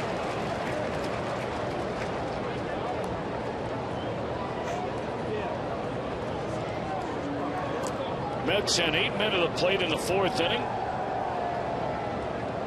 Jose Reyes will be the 9th man to bat here in the 5th. And they have scored 8 runs in the last 2 innings.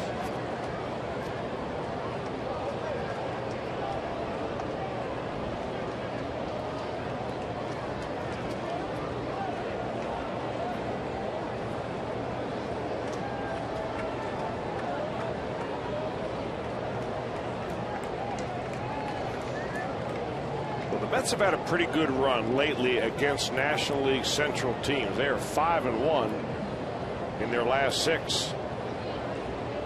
What they have done better than anybody else in all the National League is hit with 2 outs. Their team has more hits with 2 outs than anybody else, 322 of them to be exact, and they've scored more 2-out runs than anybody else in the league.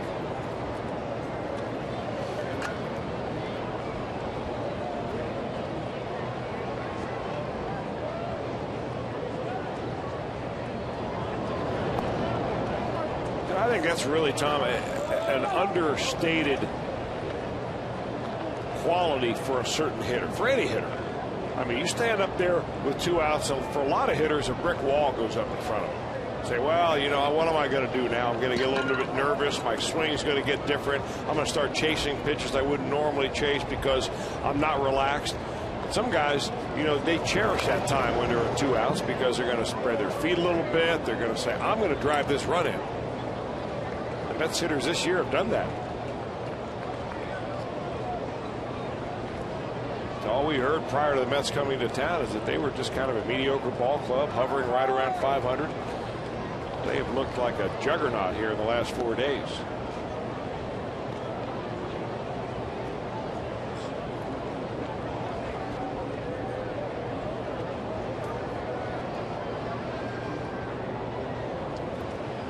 One ball and 2 strikes on Jose Reyes. Lecure to the plate, and a fastball is up and away.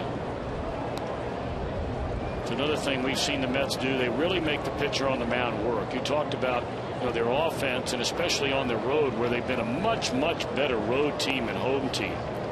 They have the 4th best on base percentage on the road among all teams in baseball. So for whatever the reason, when they get out of New York, they become an entirely different offensive ball club. straightaway center field. Stubbs will get it. Now to retire the side. It's a 4-run fifth. Reds come to bat trailing 9-3.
Retransmitted in any form, and the accounts and descriptions of this game may not be disseminated without the express written consent of the Cincinnati Reds.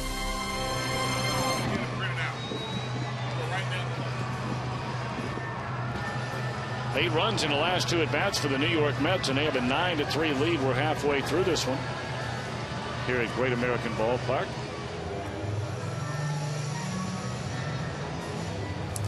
Reds will have Edgar Renteria, Joey Votto, and Brandon Phillips coming up against Chris Capuano on this very hot Thursday afternoon. But we're expecting warm temperatures through the weekend. We have night games here tomorrow and Saturday night, afternoon game on Sunday, the Faith concert day of Mercy Me. So getting revved up for a big weekend. Fireworks show tomorrow night, and giveaways all 3 games of the series.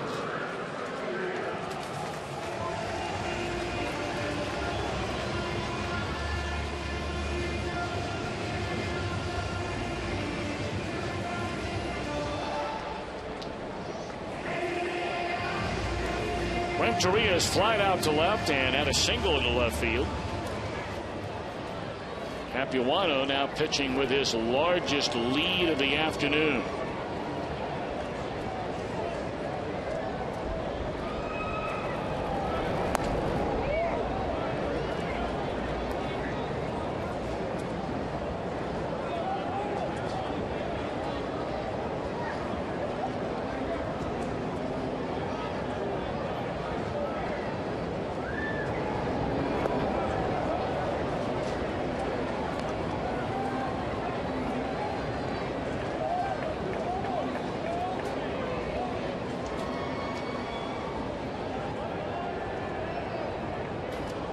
Two on Edgar, and Capuano turns it loose. Breaking ball down and in.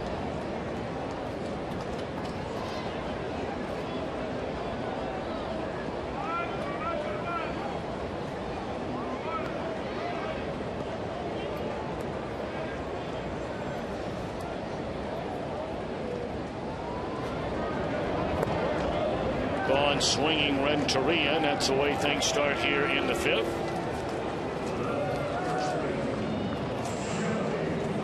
Well, if you're hitting the road, why not take the Reds with you this season? You should have subscribed to MLB.tv. It's baseball everywhere. Chris, you and I were talking about all the things the Reds organization has done to try and keep fans as comfortable as possible during this stretch where really we've had it not only in Cincinnati but all across the country of very hot temperatures, lots of sunshine, and well, the Reds are doing just about everything they possibly can to not only have fans come down to the ballpark where they spend their hard-earned money on tickets and on concessions and so forth, but to try and beat the heat. Now, there's a lot of different ways the Reds have really stepped up to do that, Tom. Of course, you have the misters that are out there between the power stacks. Those things are going almost non-stop. If you've ever been through there, they'll cool you off a little bit.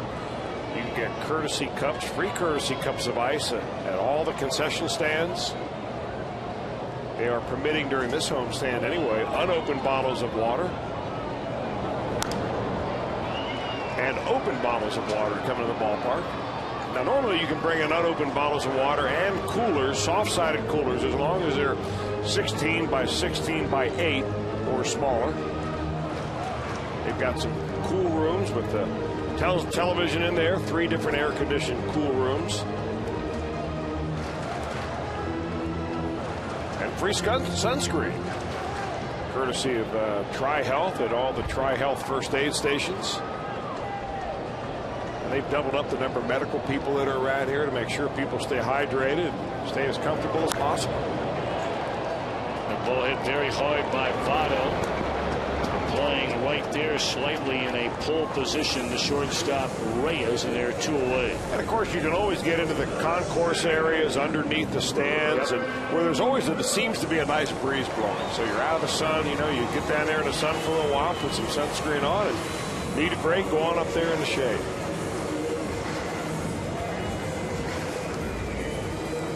Here are the updated numbers for Brandon Phillips against Capuano. Chris told you about the numbers coming into the game. Phillips an RBI double to center field in the first and a double down the left field line in the third inning. Those kind of numbers qualify you for a Christmas card list.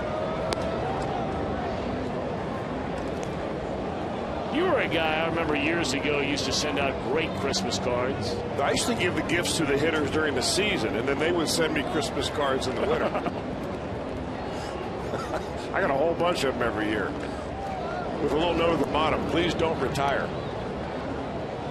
I'm trying to remember what player it is. He told me that you played with his dad and you sent him a Christmas card many years ago. Somebody for the Astros, Johnson. Chris Johnson. Played with RJ. Ron Johnson, his dad. Never heard anything from him after that Christmas card.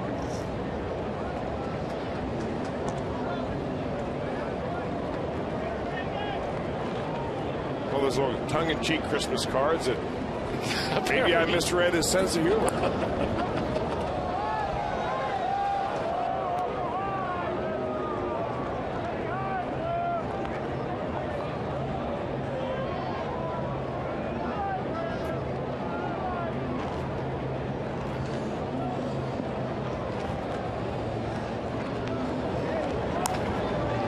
Well, there's a rocket that almost knocks over Reyes. Well, what else you can do if you're Brandon Phillips?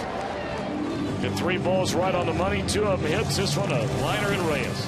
Go to the 6th. All Mets so far today.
After the game for the free post-game faith concert featuring Grammy Award-winning band Mercy Me, presented by Prasco.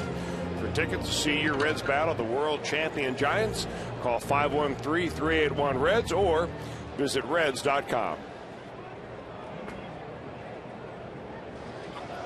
Well, in between innings, the grounds crew making sure that home plate umpire John Hirschbeck can find a way to cool off a little bit. We talked about this during our text poll question last night when we asked you at home.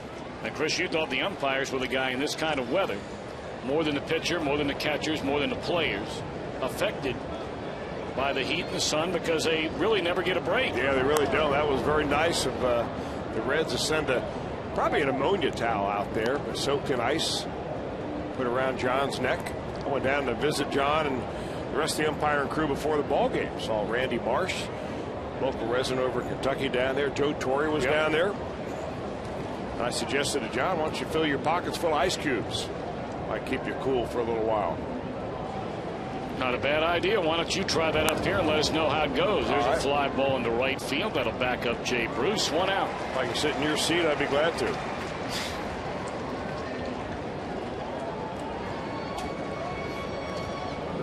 Nine to 3, the Mets are in front. Sam LeCure on in relief of Homer Bailey, charged with all 9 runs and all of them earned runs here today.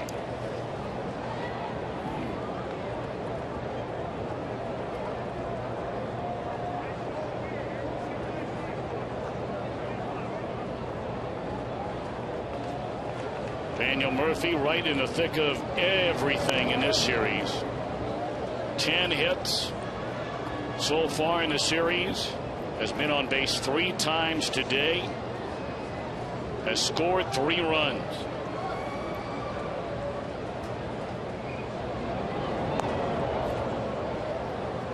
When you can tell he is seeing everything almost at a bird's eye view. When you're taking pitches like that, you are locked in. Yeah, not even flinching. I mean, that's really one of the ways you tell a hitter when you're really seeing the ball well and when you're, locked in. Not only how they swing, but how they take a pitch. Sounded like he broke his bat on the 2-hopper there to Frazier, and LeCure sets down the first 2 in the inning. Get ready for Reds action 30 minutes before every game right here on Fox Sports Ohio with Reds Live, presented by Ray St. Clair Roofing. And tomorrow back at our normal start time with the Giants in town, big Friday night. Reds Live at 6:30.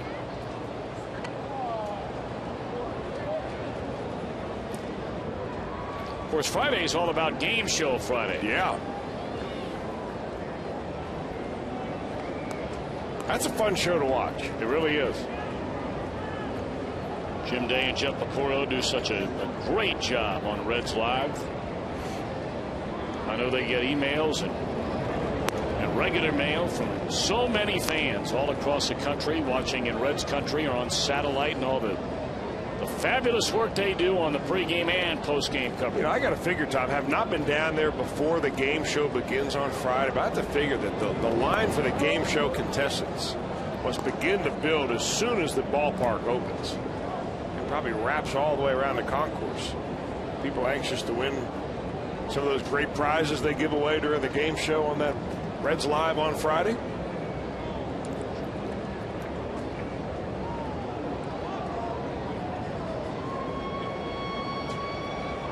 Two 2-0 on David Wright.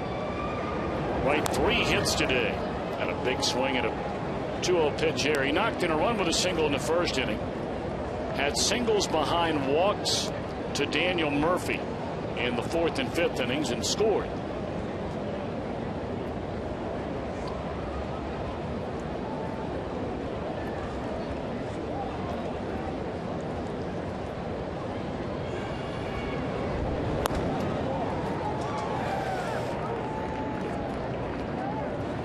Two and two to David Wright.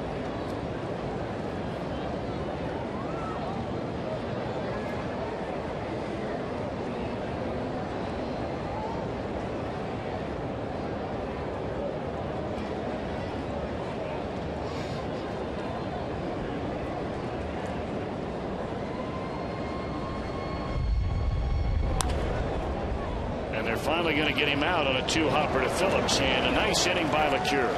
retires a side in order. Middle of a sixth. A 6-run New York lead.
Sixth inning, and now it's time for the Coors Light Freeze Can. That line drive from Brandon Phillips. And in the air to get it, Jose Reyes. Our Coors Light Freeze Can brought to you by Frost Brewed Coors Light.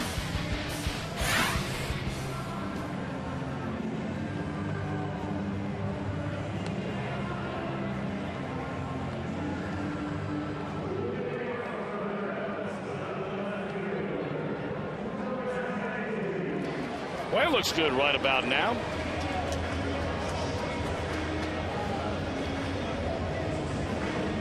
Those kids wearing out those popsicles on a day like today.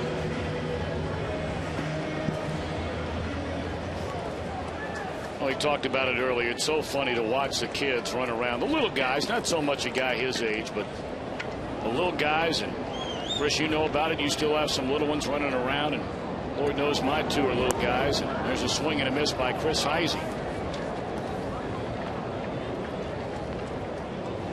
When they know they're getting a chance to come down to a ball game, it could be 25 or 105. You're right. And it makes no difference. They are ready to roll.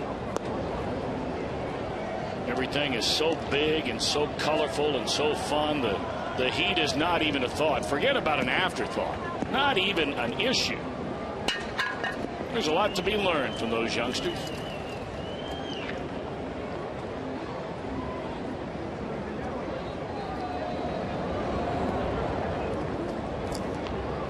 Heisey 0 for 2 today, is struck out and grounded to short. After allowing the 2-out run scoring hit by Homer Bailey in the 4th inning, it's 4 in a row retired by Capuano. Included a perfect 5th inning through the heart of the order. And there's a little dribbler out in front of the mound, and Heisey's 0 for 3. Boy, did Capuano get off the mound very quick. Left-handers have a little bit of an advantage on that anyway because he's falling off towards third base, but he showed real quick feet. First couple of steps coming off the mound is what made this play look so easy for him.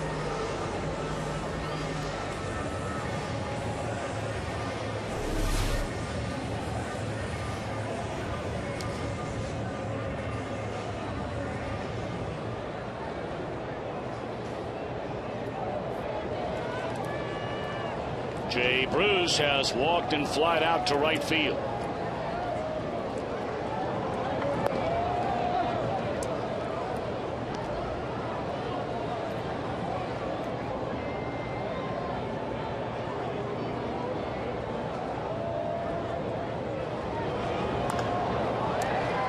That one looped into shallow center field, and that'll be a base hit for Bruce.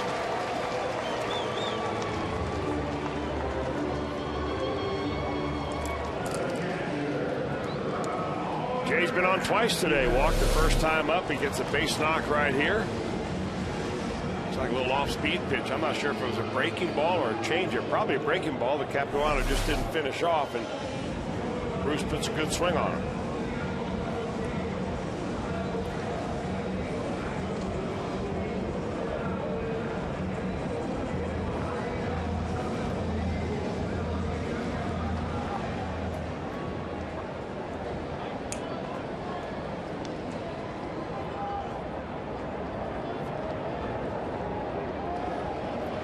Now Ramon Hernandez 0 for 2 is struck out and bounced to third. In the air, left center field, and this will go all the way to the wall. Bruce on his way to third. They're going to wave him around on an RBI double by Ramon Hernandez to make it a 9-4 game. Ramon has been so solid all year long. He kind of kicked himself back in the first inning. He had a couple of runners on base and swung and missed at a 3-2 fastball.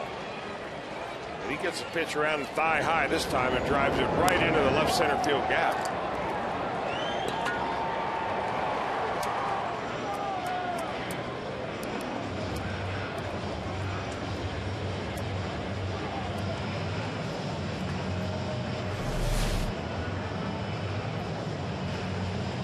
You started to bring up a topic last night about how players get labeled. Really, people get labeled, but players get labeled. It can begin back in the minor leagues. It can happen to you during the middle of a career. And I only bring it up because of Ramon Hernandez. We don't know if he'll still be a Red when we show up here tomorrow. But remember what everybody said about Hernandez when the Reds brought him over from Baltimore? Yeah. After breaking in initially with Oakland, had some good years there. Got to Baltimore, and they were some very bad teams. He signed a big free agent contract. And all we heard about was how lazy Hernandez had started to get in Baltimore. I don't know if I've ever seen a player in my life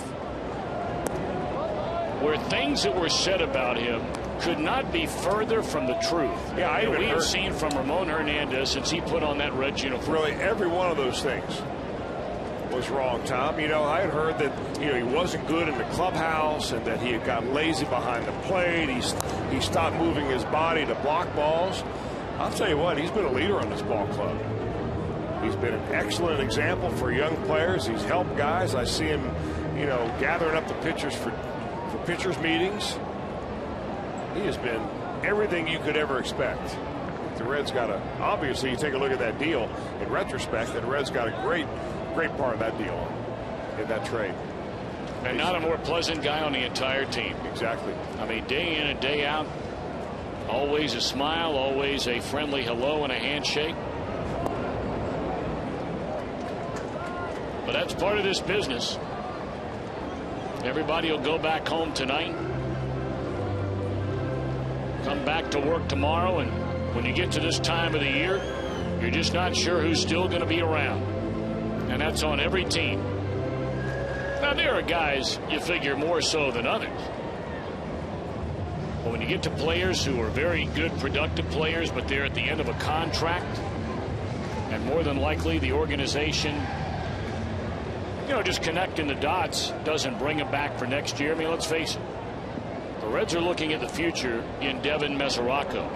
And they've already signed Ryan Hannigan as sort of a insurance policy moving forward. You know, speaking of labels on players, you bring up Devin Mesoraco. I remember when they drafted Devin Mesoraco as a high school catcher in the first round. Very unusual to see that. A lot of naysayers are saying, how can you ever do that? Why would you waste your first round pick on a high school catcher when the probability of that catcher ever making the major leagues, according to previous statistics, very, very low? And the first year reports on Mesoraco is that pitchers in the minor leagues were knocking the bat out of his hands, and he couldn't control a pitching staff, and he didn't receive the ball well. But little by little he grew, and all of a sudden he became a man last year, and now he is the top catching prospect in all of baseball. And destined to be a Cincinnati Red at some point. We're just not sure when.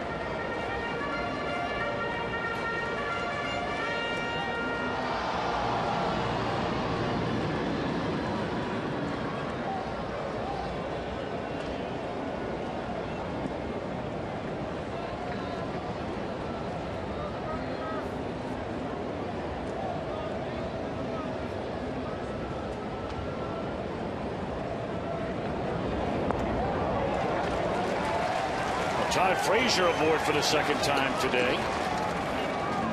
And now the Reds all of a sudden an extra base hit away from trying to climb back into this thing.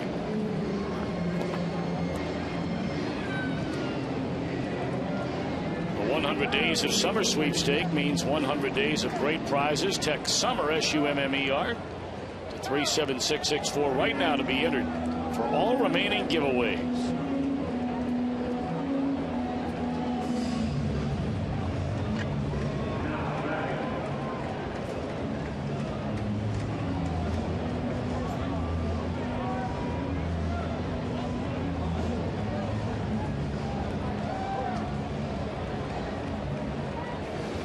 Well, the day is over for Capuano. They're going to bring on Manny Acosta out of the bullpen. Capuano 5 1/3 innings so far, 8 hits so far, 4 runs. Strikes out 4 and walks 2. So we're back in a moment.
Only one out here in the bottom of the 6th inning. They've chased starter Chris Capuano. The Mets still lead 9-4.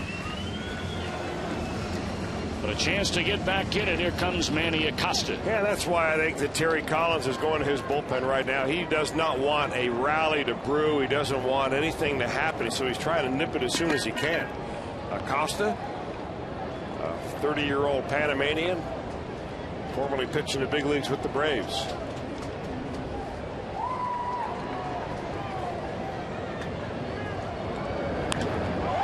Miguel Cairo, first pitch swinging, and the Reds are back in this baby. It's 9-7.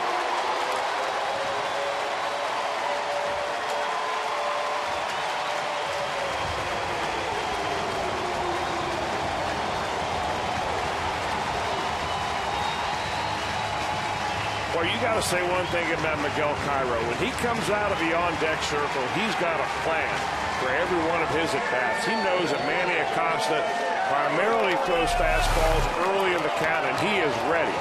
He gets a high heater right there, puts a good swing on it, and that is a 3-run bomb.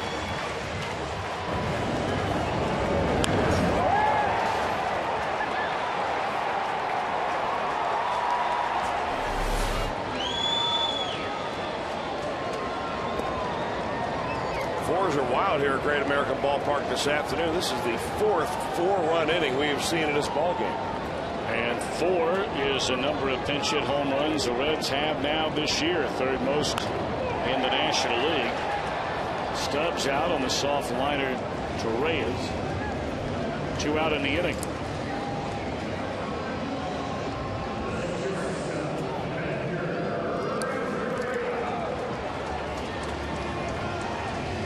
So 3 of the 4 runs in this inning charged to the starter Capuano, so his line got real ugly with 1 swing at the bat.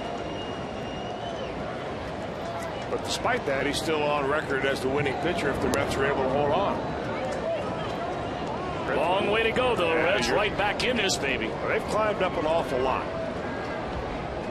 Did not look very good after they scored that second 4 spot back in the 5th inning. But a 3-run homer by Cairo brings it within 2, and definitely a bullpen game.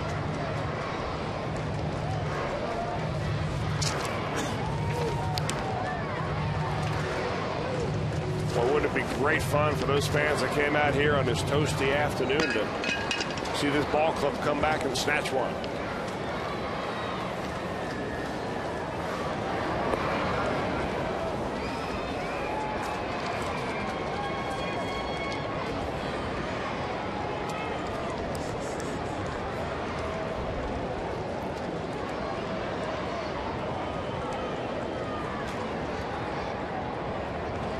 Two on Renteria. That ball driven hard into right center field. It'll find the gap.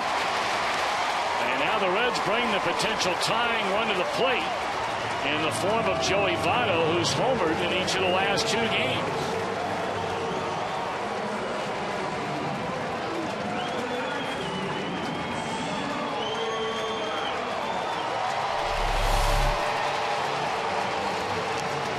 Pretty good swing. That is a classic Edgar Renteria swing right there. Slashing, slicing ball to right center field.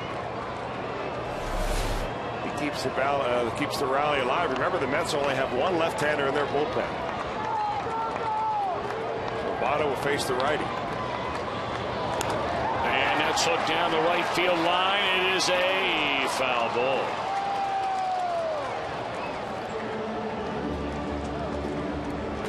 Votto today is 1 of 3. Has hit the ball very hard twice. Had the RBI double to right center. Later scored in the 1st inning. Rounded into a double play in the 3rd, but hit a bullet 1-hopper right at Reyes, who threw him out in the 5th.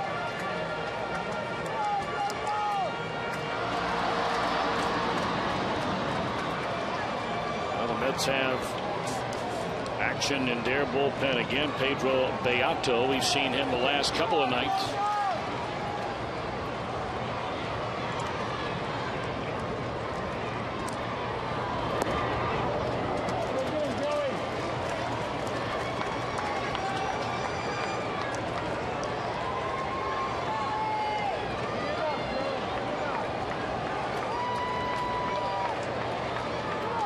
Reds making some noise, looking for more here in the bottom half of the 6th inning. They've closed a 6-run gap down to 2.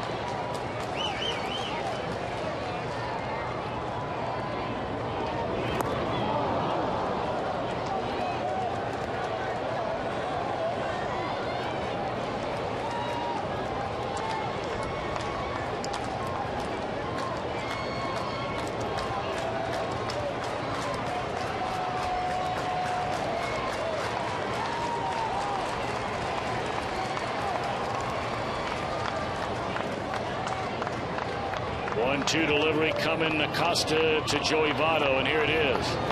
Fastball up and away.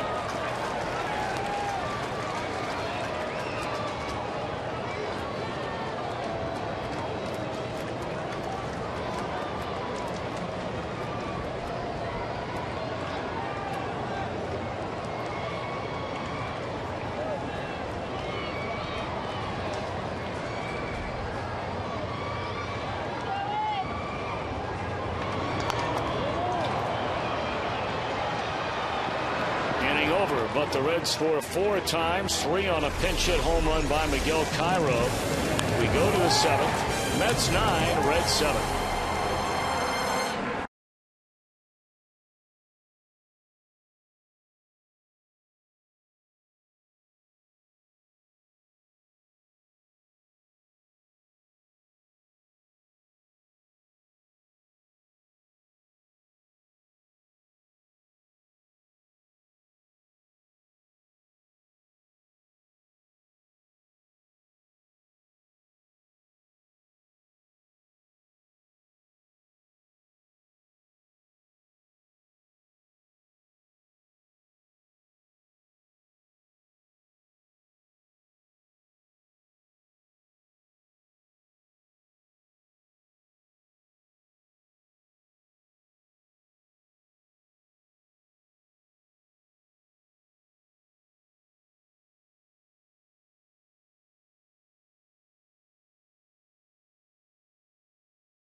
AT&T. Cincinnati Children's ranks 3rd in the nation on U.S. News and World Report's Honor Roll for Best Children's Hospitals 2011. And by your Cincinnati Northern Kentucky Honda dealers. Visit mycincinnatihondadealer.com for current offers. 9 runs, 12 hits for the Mets, 7 runs, 10 hits for the Reds at the end of just 6 innings here today. So off we go to the 7th. A real good job by Sam LeCure again out of the Reds bullpen. 2 innings, no hits, a walk. Excellent work by LeCure. Well, Jose Arredondo right back into the fire after pitching last night. Had a real bump in the road last night. He had been pretty much lights out baseball since late June, nearly covering a month without giving up a run. He gave up a big spot last night. Dusty Baker getting him right back out on horse. That's what you like to see. When you're a reliever, the last thing you want to see is you go out there and you give up a big number, and then you've got to wait 4 or 5 days to go back out and kind of redeem yourself. Feel good. This is a good job to get him right back out there. See if he can't put a 0 on the board.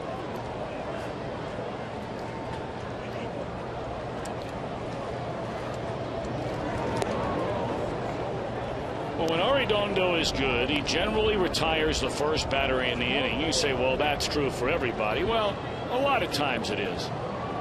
But for Arredondo, from a higher percentage point than many other pitchers, has walked or hit the first batter in an inning. Last night, case in point, right out of the bullpen, walked Willie Harris, gave up an infield hit, 3-run bomb. Basically started all over and then retired the next 3.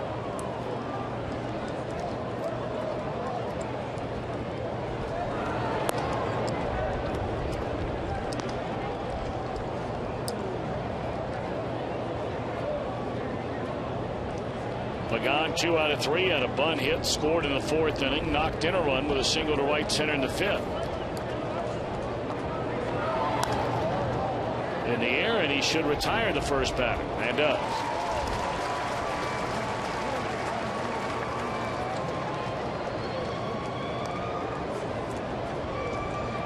Hey, Reds fans, if you're in the restaurant industry and you know who you are, let JTM Food Group help you with great tasting products for your menu. Inspired solutions and better results. JTM.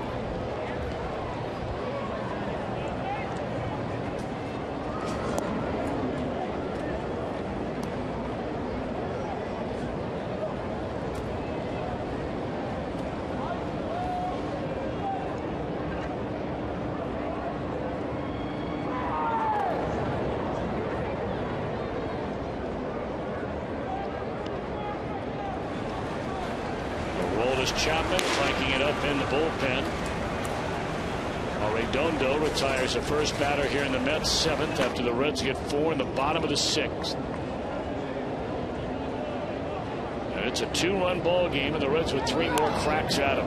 There's a crack of the bat by Bay, who all of a sudden looks like the old Jason Bay.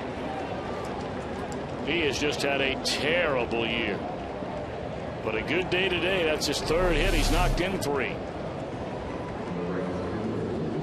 Oh, a good flat swing. We have seen him take a couple of really good swings. Both of his doubles have gone opposite field. That one he just lays out a line drive to left.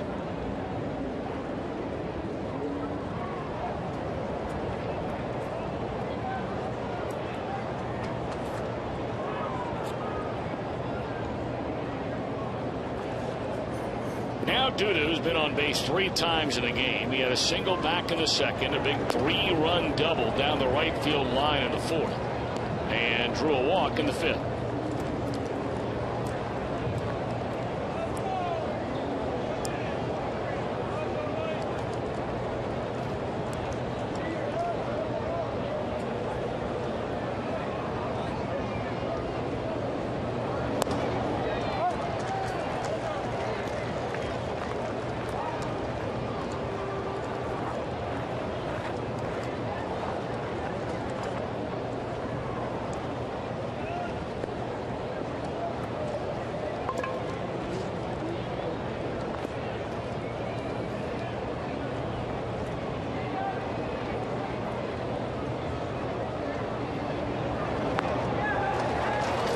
bottom fell out of that pitch, and what an impressive at bat for Arredondo. 2 away in the inning. Maybe he was just a little rusty last night. He has thrown the ball very well today. You may remember us telling you previously that Jose Arredondo, originally when he signed with the Angels back in 2002, was signed as a shortstop. Played a couple of years as a shortstop, didn't hit much, but had a great arm from the, from that shortstop hole. They put him on the mound, and they said, "Hey, this kid's got a chance to be a big leaguer."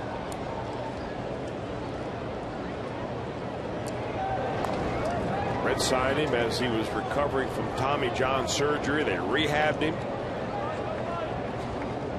kind of put him on the back burner and let time take over, and then he came to spring training, threw the ball very well, although his arm strength wasn't good enough so that he could actually compete at the big league level on a daily basis. But here he is now.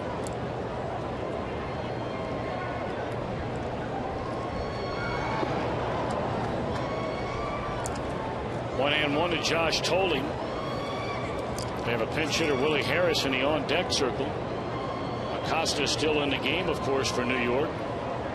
He came in and allowed a pinch hit 3-run home run by Miguel Cairo to make it where we stand right now. Mets 9, Reds 7. We're in inning number 7. 2 outs, 1 on. And it's low, 2-1 to Toling.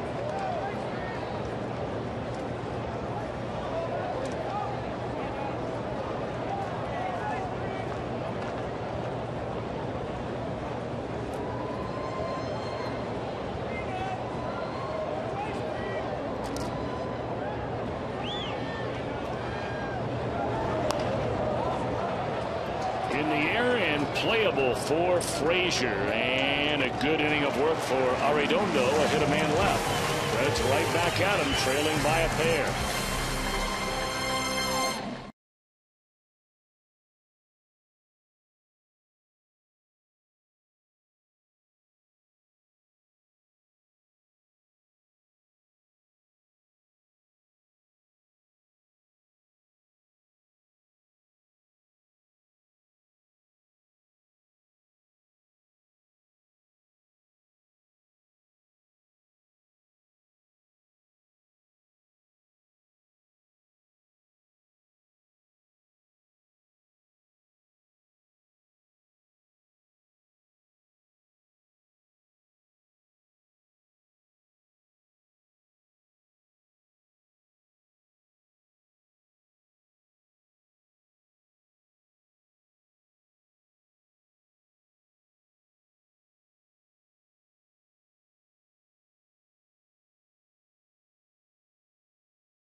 Fox Sports Ohio for Reds Live, brought to you by King's Honda in the King's Auto Mall. KingsHondaUSA.com.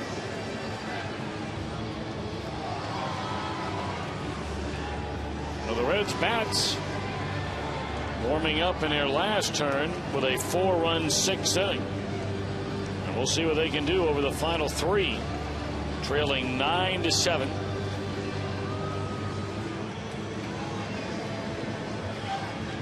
Crowd is thinned as we have moved through this very hot Thursday afternoon. And Pedro Beato takes over on the mound for New York. Oh, you've seen him earlier in this series. Pedro, good arm. Question is whether he will throw enough strikes or not, although his walks aren't all that out of line, considering he's pitched 42 innings, 18 walks. A little high for a reliever, but certainly with his kind of arm, he's got the type of fastball that he can strike you out.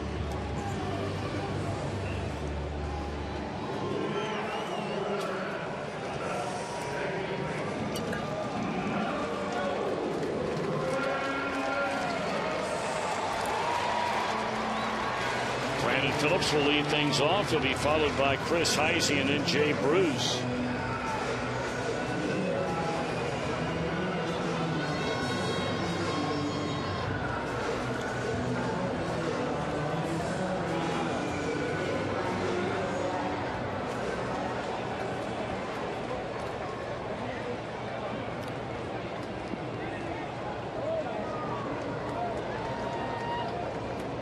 Brandon, a pair of doubles and RBI, lined out to short his last time up. All those at bats against Capuano, a guy he has owned and continues to own during his big league career.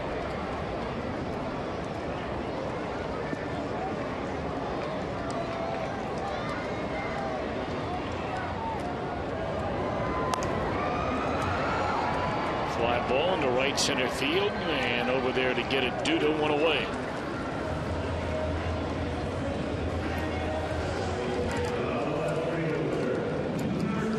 Beato, as we mentioned last night, moved to the United States with his mother and his sister from the Dominican Republic when he was 12 years old. Now they settled right in Queens, almost in the shadow of Shea Stadium, and that's where he was raised. When it was time for him to go to high school, he decided to go to a Catholic high school that was way over in the Bronx. So he took a train ride every day each way that took him about an hour and a half with a couple of transfers in order to get there and back. Eventually went to junior college down at St. Pete Junior College in Florida, where the Orioles drafted him #1 as a supplemental pick back in 2006.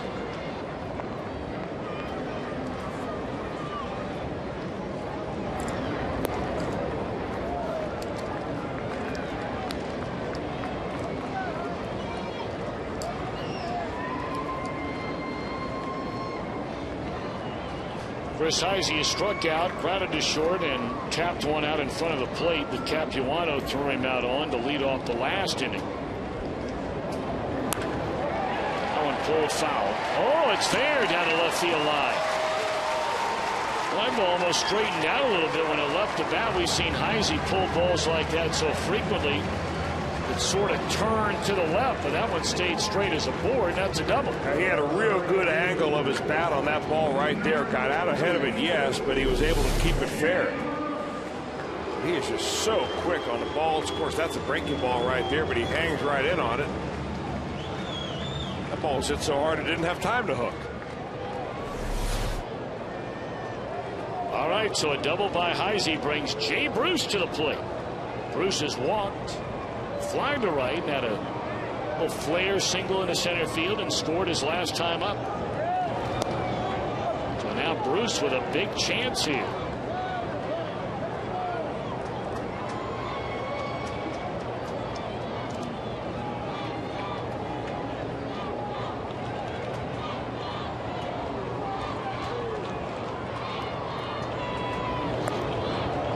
One ball and one strike.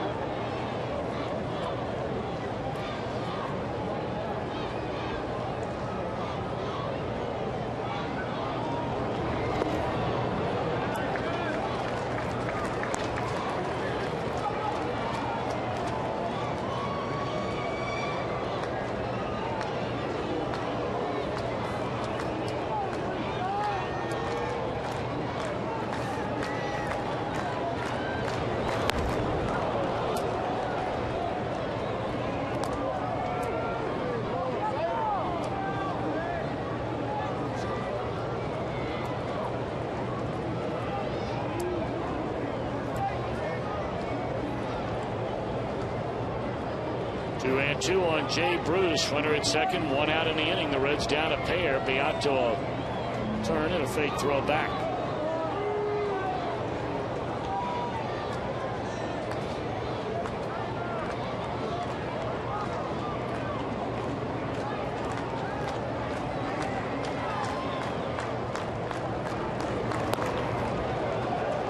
Up and away, ball three.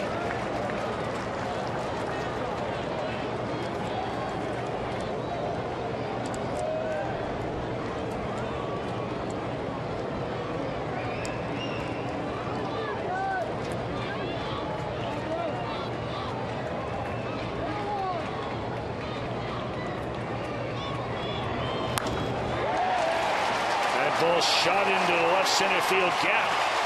And Bruce with a run-scoring double to get it down to a one-run New York lead.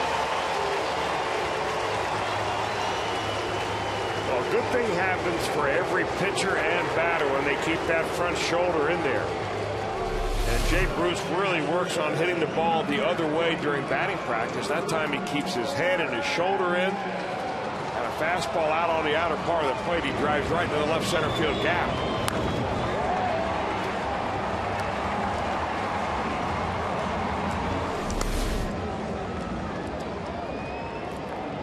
Well, now you're one hit away from tying this baby up.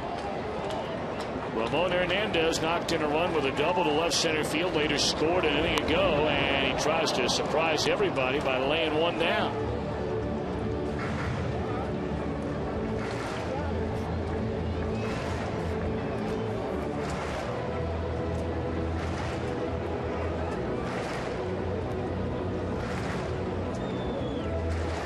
Well, he rarely ever gets into a situation in a batting order. I mean, he's been bumped up a little bit in the order more recently, but for the longest time this year, he batted 8th.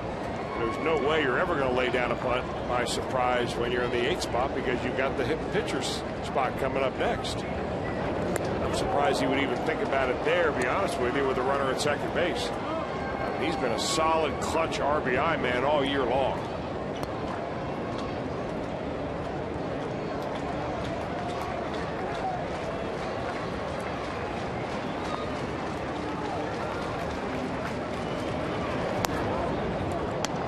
To ahead of him, 1 ball and 2 strikes.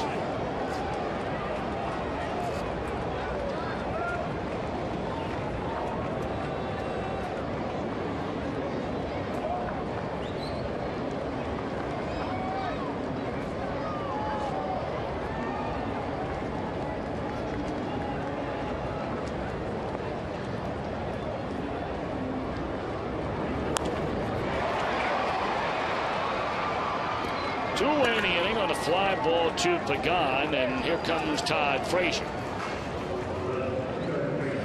Well, when the Reds get a double in RBI this season, that means another $25 goes to the Reds Community Fund thanks to Shakely. Shakely, it's done.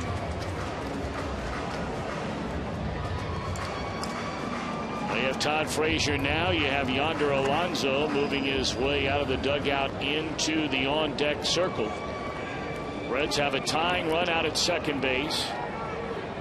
They were down 9-3 until they came to bat in the 6th inning. They scored 4 then, 1 here in the 7th to make it a 1-run spread. And Frazier, a ground ball to Reyes, and that will end the inning. But the Reds get 1 more. We played 7. That's 9. Reds 8.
Milwaukee.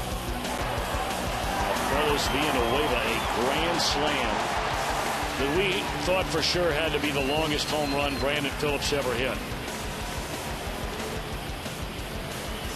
I mean, they were talking about it in the dugout. That was up by Bernie Brewer up there. It was up right in his slide, I think. Didn't it bounce into the Bernie Brewer slide? I think you're right.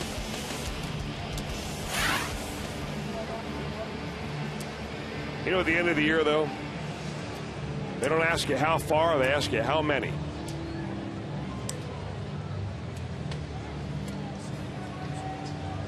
Well, changes defensively for the Reds. You see now at third base, part of a double switch coming in is Paul Janisch, which means he'll lead off when the Reds come to bat in the bottom of the 8th.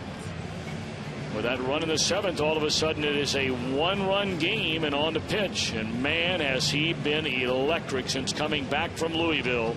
Aroldis Chapman. But what a difference he makes to the Reds bullpen by having a healthy strike-throwing left-hander down there that can come in there and fire it up there at 100 miles an hour with an unhittable slider. He needs to throw a 0 right up on the board right now and see if Aroldis can do that.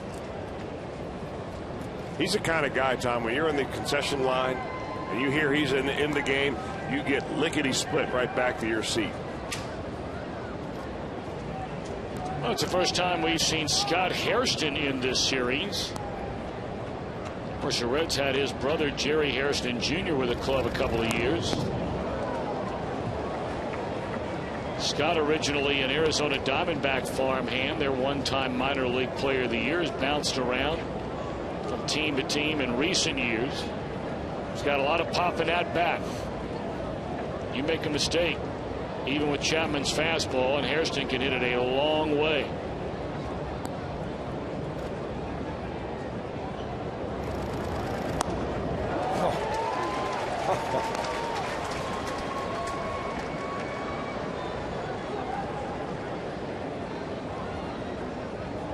You know, in order to throw a good breaking ball, you need arm speed. That's why those guys that throw the hardest usually have the best breaking ball.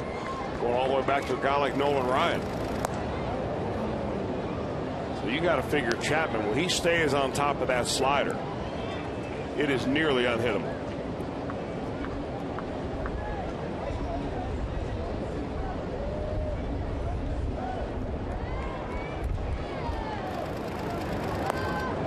Slider just off the inside corner.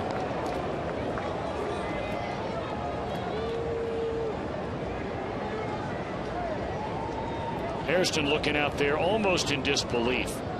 That last pitch, had it not been caught by Hernandez. I mean, if Hairston swings, he misses that ball by 1.5 feet. Almost every right-handed batter on the planet, that would have been the case. And that's what it would have looked like had he chased it.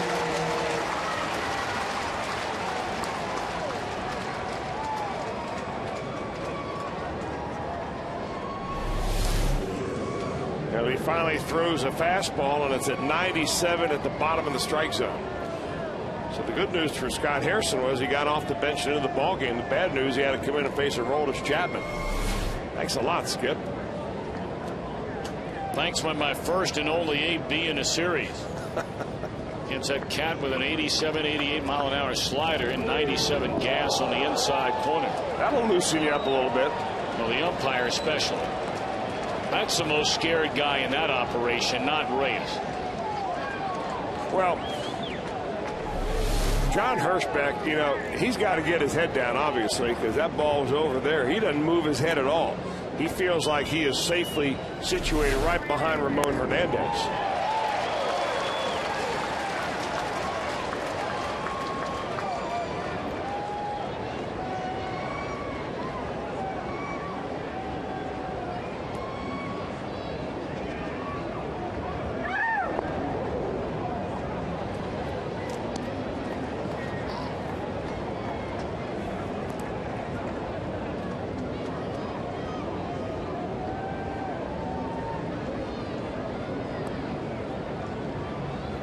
Two and one to Reyes, 0 for 4 in the game. And that's too low. 3 balls and a strike. Reds will have Paul Giannis to lead things off in the bottom of the 8th inning, then back to the top of the order, and Drew Stubbs and Edgar Renteria hoping to come to the plate in a 1-run game. Reds were down 9-3. Now it's 9-8. And that one nowhere near the strike zone, and that is a rare walk of late here for Aroldis Chapman. Of course, that was his problem after not giving up a single run in the month of April. Ran into control problems in the month of May, which sent him down to the minor leagues. And that walk ends a string of 17 straight batters retired, 9 of them on strikeouts by Aroldis Chapman. It's only his 5th walk in 14 2/3 innings since coming back from the minor leagues.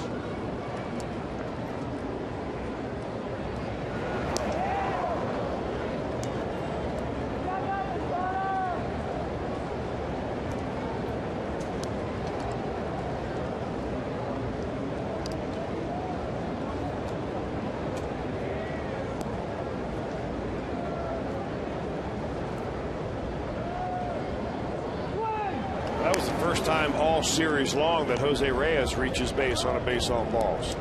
You had to figure that the first thing that came out of the mouth of Brian Price in the scouting meeting with the pitchers was, number 1, Jose Reyes, do not walk him. Make him earn his way on, which he usually does. But Chapman's got him leaning back towards first base now after throwing over there a couple of times. But he's got to dial back up that strike zone and get that ball right in there now.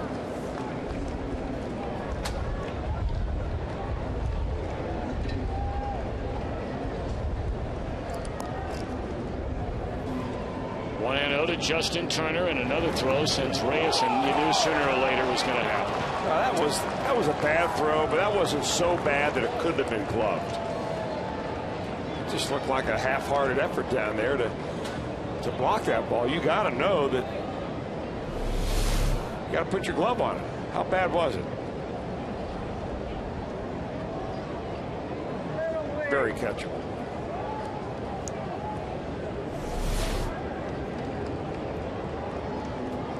That doesn't mean that Jose Reyes is going to stay there at second base either. With Aroldis Chapman, he's got a big high leg kick, rather deliberate to the plate, trying to get him set up. As long as his arms and legs are, that, you know, it's going to give a guy at second base a lot easier chance to steal third, really, than stealing second.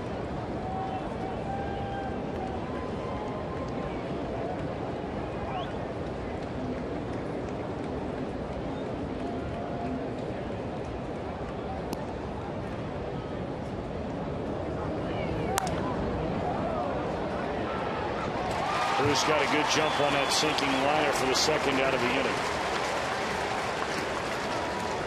Join the Reds this Saturday. They take on the Giants, and the first 20,000 fans receive a Scott Rowland mesh jersey courtesy of Scott's. Tickets available 513-381-REDS or visit reds.com. 1 on, 2 out. And now Murphy, officially 1 for 2, has singled, stole a base, scored in the first inning, walked in the 4th and 5th, scored both innings, grounded to third in the 6th, and now lefty against lefty. First pitch fastball fouled away by Murphy. 0-1.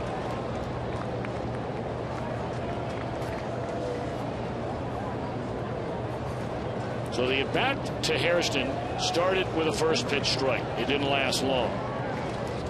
First pitch to Reyes, a ball. There he goes. And a tapper to the right side.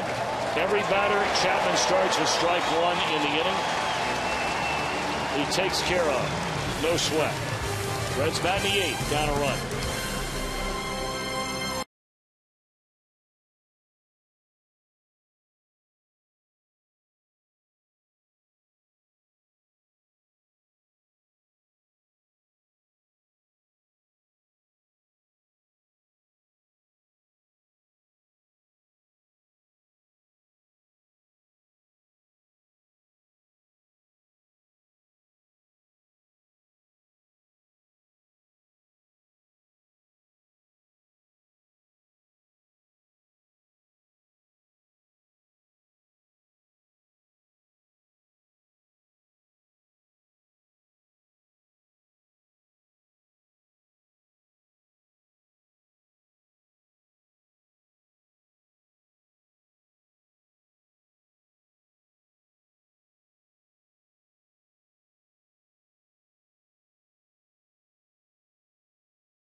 Our John Morrell hot dog play of the game. Brandon Phillips turning the double play way back in the second inning. That's when this was a 2-1 game.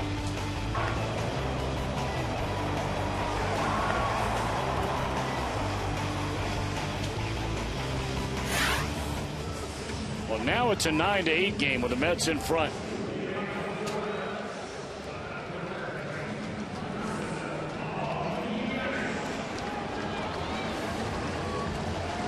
And the Mets have brought on the flame-throwing right-hander of their own from their bullpen, Bobby Parnell. What you're looking at here is a closer in the making. Had a cup of coffee in the major leagues back in 2008. Pitched in 68 games the next year. Last year he was out there for 41 ball games, and they're just wondering when this young man is going to finally pitch the 9th inning. Janish's first at bat takes the first pitch for a ball, swings at the second pitch up in the strike zone, and he's out to begin the inning.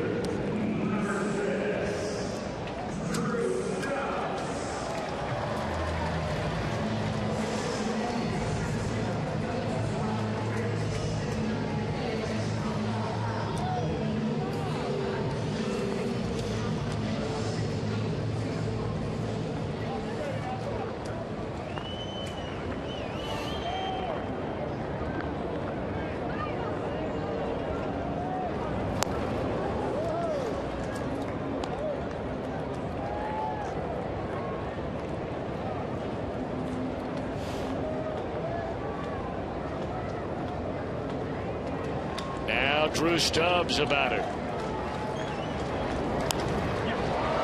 In the air, left field, playable. He hit that off the end of the bat. And Jason Bay near the line for the second out of the inning. So that didn't take long. 4 pitches for Bobby Parnell. And he easily retires both Janish and Stubbs.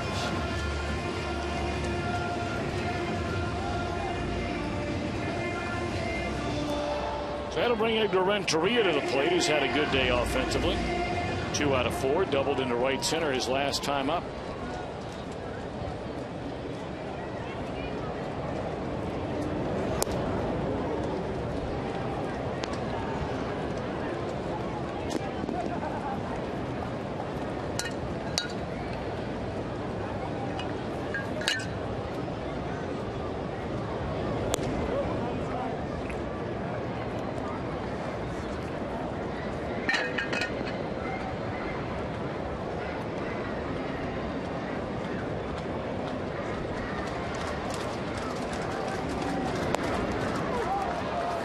Renteria did not like that call. That appeared to be low.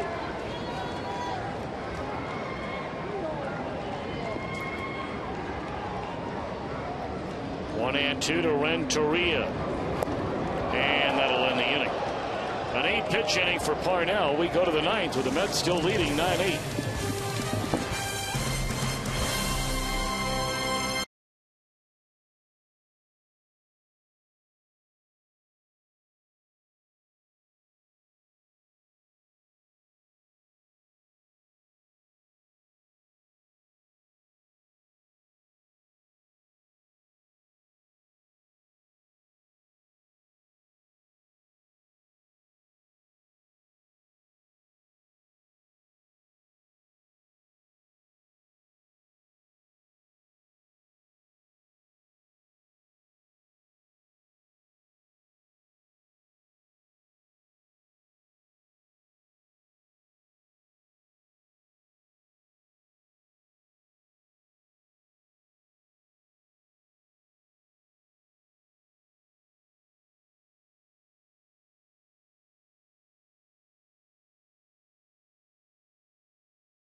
Gets up there with a couple of runners on base and hits one just like that on the first pitch that he sees from Manny Acosta into the seats in left field. That one was good for 3, part of a 4-run 6th inning. The Reds put on the Mets to get them right back into the ball game, and we stand at 9-8 right now.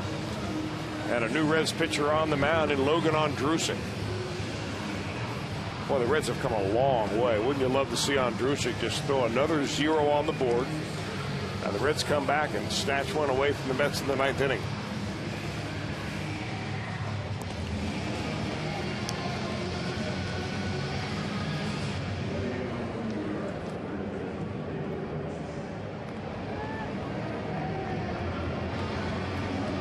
So Aroldis Chapman goes an inning, allows 1 base runner. That was a walk. He also picks up a strikeout.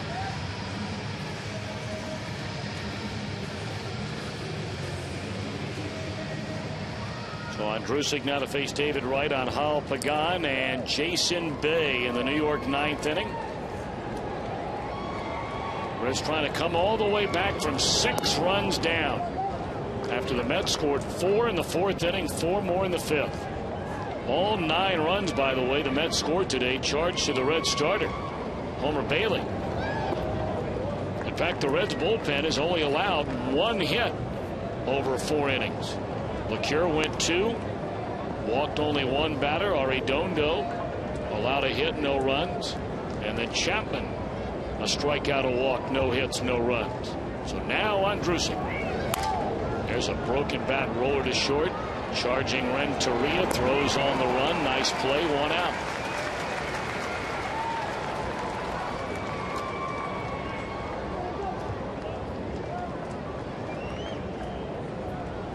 I know you're taking a peek ahead to that bottom of the 9th inning for the Reds. So are we. It's Votto, Phillips, and Heisey. It looks like the Mets have Jason Isringhausen down and warming up in the bullpen. But the way that Bobby Parnell threw the ball in the 8th inning, I would be awfully tempted if I'm Terry Collins to run him right back on out there. Well, he only needed 8 pitches to get 3 outs. I mean, stuff like that does not come around every day. Mets are back inside the National League East starting tomorrow night. After the game here today, they'll be flying to the nation's capital. Base hit into right field by Pagan. Had a good day. Sure has. He looks like the guy we saw last year who lost his job this year.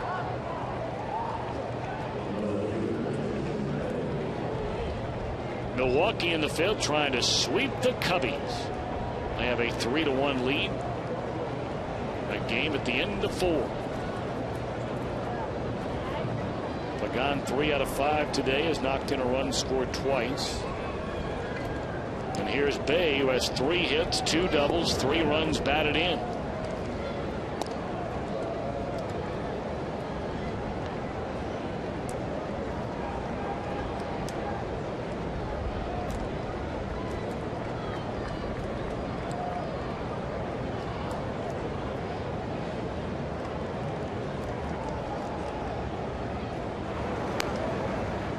Boy, give it up to all these fans that have come out here on this very hot Thursday afternoon.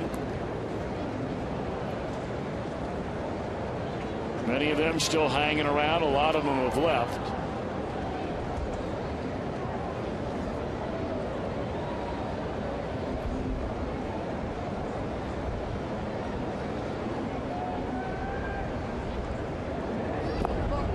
Tickets are available for the weekend against the Giants, and then taking a peek ahead to the next homestand when Colorado and San Diego come to town.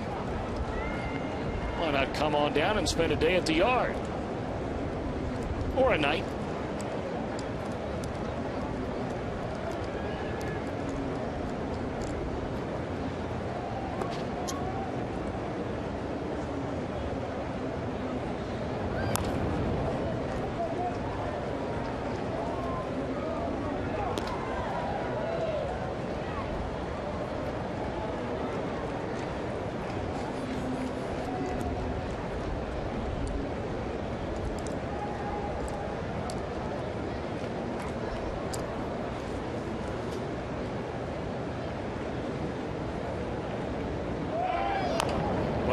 goes, and that is a foul ball. Got a break right there. Angel Pagan with a huge lead and a great jump off of Ondrusek. I imagine after that Chris Spire, who runs the defense of the running game for the Reds, he's at the top step of the dugout. He may just call for a little throw over by Ondrusek. He had almost a running start right there.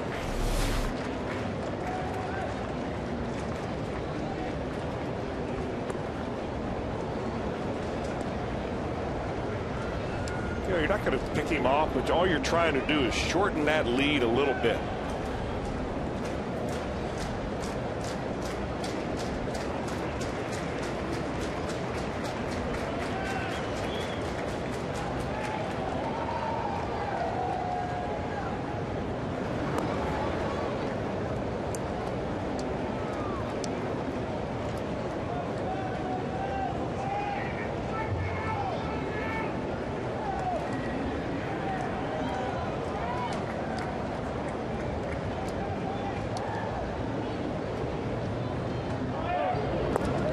Goes again, throw down there, and runner is safe.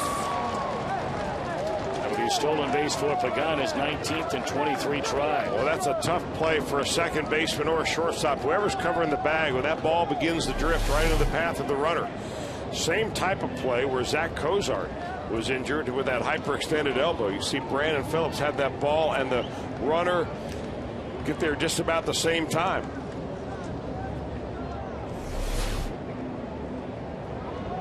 He may have hurt his hand a little bit. You see him taking his glove off and kind of flexing his left hand. Not a good sign. He's due second up in the inning.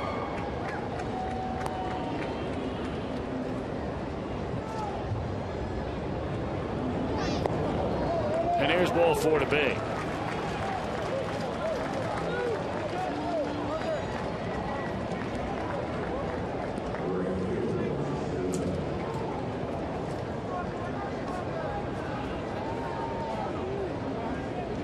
Well, now Brian Price going to come out of the first base side dugout, come out to visit with Ondrusek. 2 on, 1 out. And the Mets with a 1-run lead batting here in the top half of the 9th inning. I just try to settle them down a little bit. You certainly don't want to let this game get out of hand. They're going to go over the scouting report with Duda. Let's see how Ondrusek matches up with him.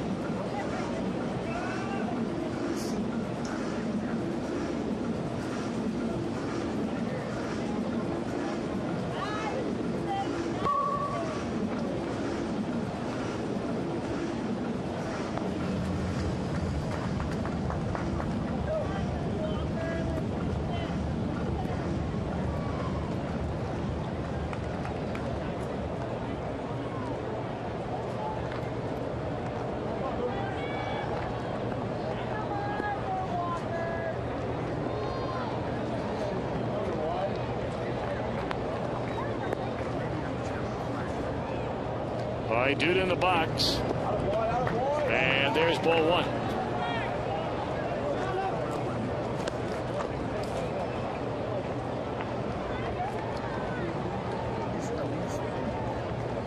Third game in this series, Ondrusek has come on from the bullpen. In the first game, you may remember, retired only 1 batter, allowed 3 hits and a couple of runs. They appeal, and he did not go around, says the third base umpire Wally Bell. 2-0 on Duda.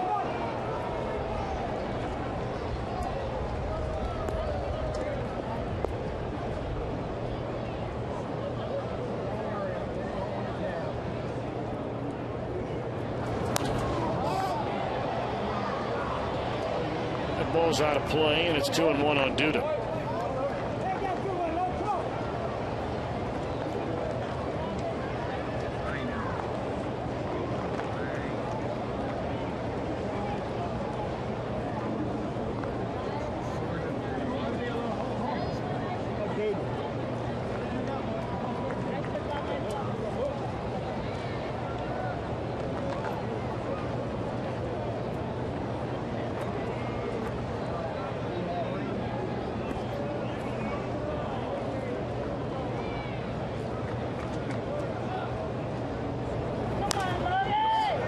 This one is playable.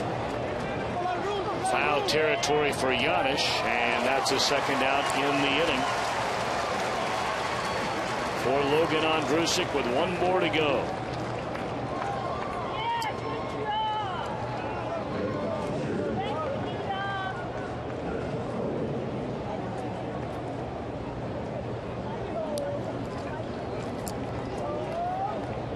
And the batter is the catcher, Josh Thole. Thole 1 of 4 and an RBI single in the Mets' 4-run fourth inning.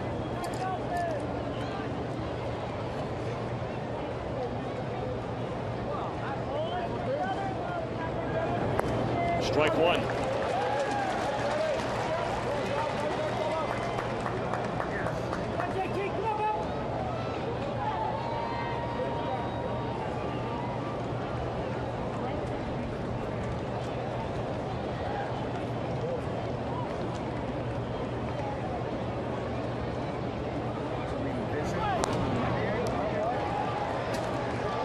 And now Ondrusek has Thole around the neck. No balls and 2 strikes.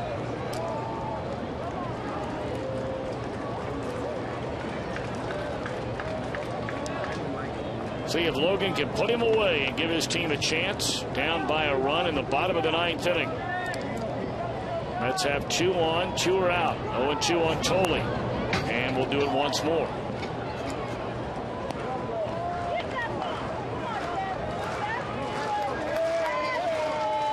Got a number of kids groups here at the ballpark today. They're in the shade up the third base line and the upper deck also in the shade.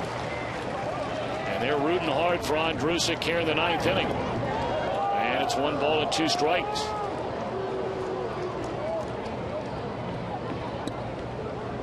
Here you see some of the youngsters just above us to the right. Lots of different groups out here today. A lot of summer camps in the city, outside the city, and bringing the youngsters down to the ballpark.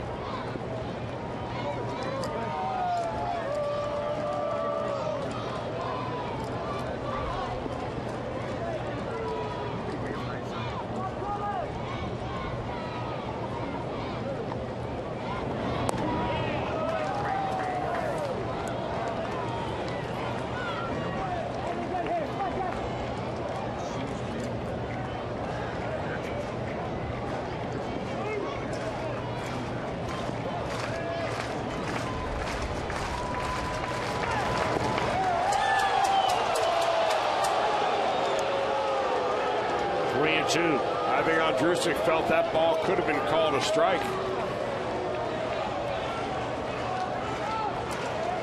Problem with this now, you get all the runners running on this pitch. Guarantee they're going to score from second, maybe even score from first with a base hit.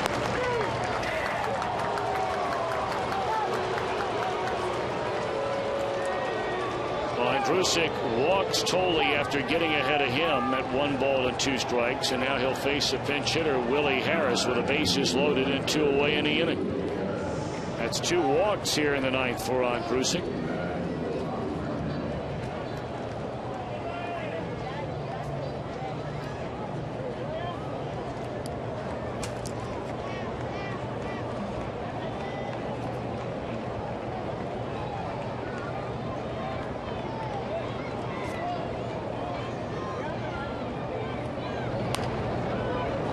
Strike 1.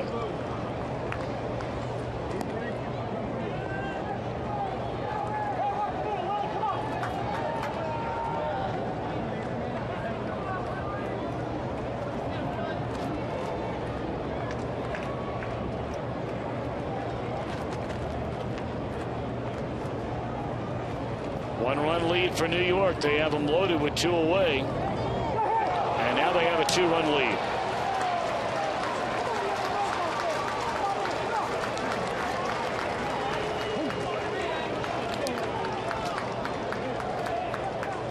That is a shame right there after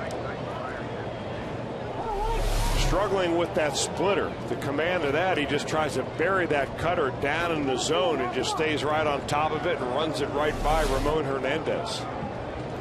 That is a real tough break.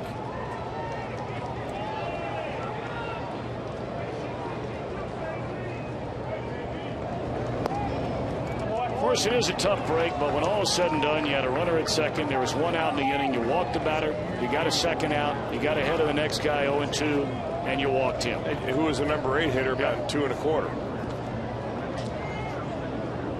So you make your own breaks. And now it's 3-1 to Willie Harris, and you have Jose Reyes in the on deck.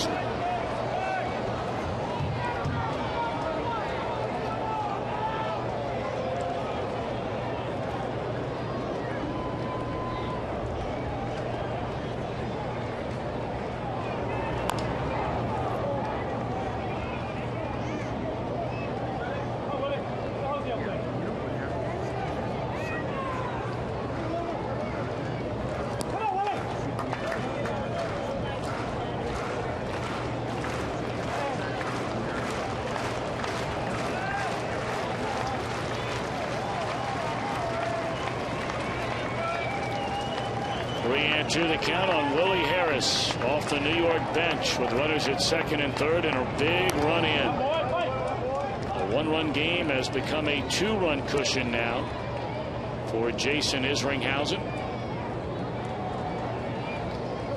We have not seen Isringhausen since the first game of this series.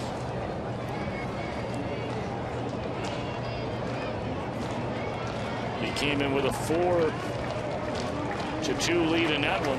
Reds loaded the bases against him and did not score. Votto plays that one off to the side and scoops it up, and that will end the inning. Mets get a big run. Part of the order coming up. Reds are down 2.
And a 9-8 lead becomes a 10-8 lead, and now taking over on the mound, trying to close it out as he did in a series opener.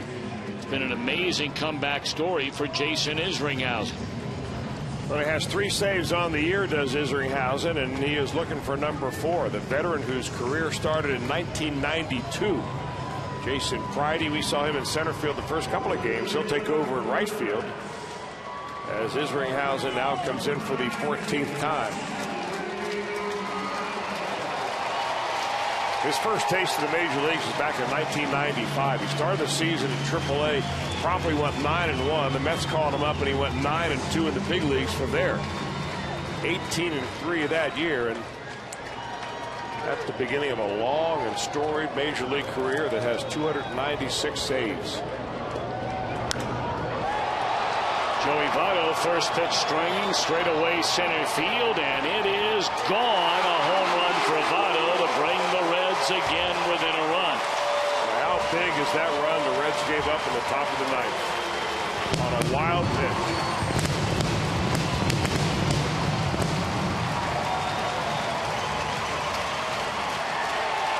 Three games in a row now, a home run for Joey Votto, and it gives him a total of 16 on the year.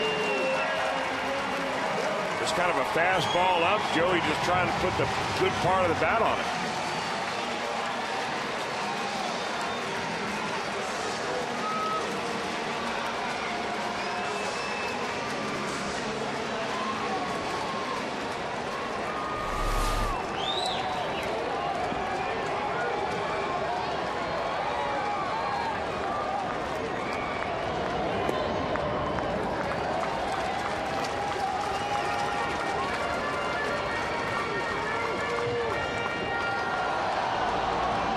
Brandon, 2 out of 4, a pair of doubles, has knocked in a run. 10-9 game with nobody out. And this will be the first out.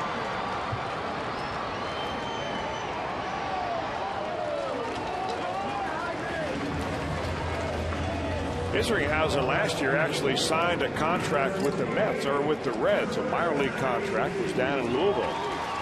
Pitched down there a total of 7 ball games over 5 2/3 innings. That didn't work out, and the Mets ended up signing him over the winter.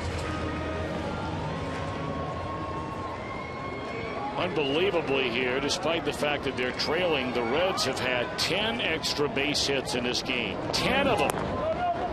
And they're on the short end on the scoreboard. It's the first time they've had 10 extra base hits in a game since 2005. Now, when your starter gives up 9, you better have some offensive punch just to stay in the ballgame. Last time he did it was against the Brewers, July the 22nd, so nearly 6 years to the day. 6 years in a week. 2-1 on Heisey with Jay Bruce on deck.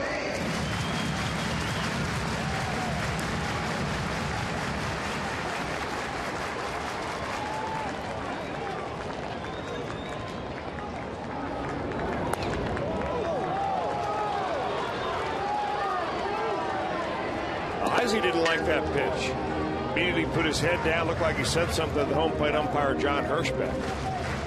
He's got to forget about that pitch and whether it was a ball or a strike. He's 1 strike away from being out of there.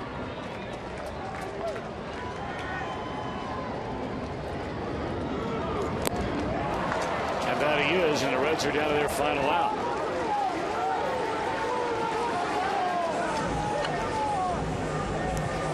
Boy, Isringhausen does not have the stuff that he once had. I mean, when he was pitching there in the mid-2000s for the Cardinals, 2004, 2005, I mean, he had a hammer of a curveball.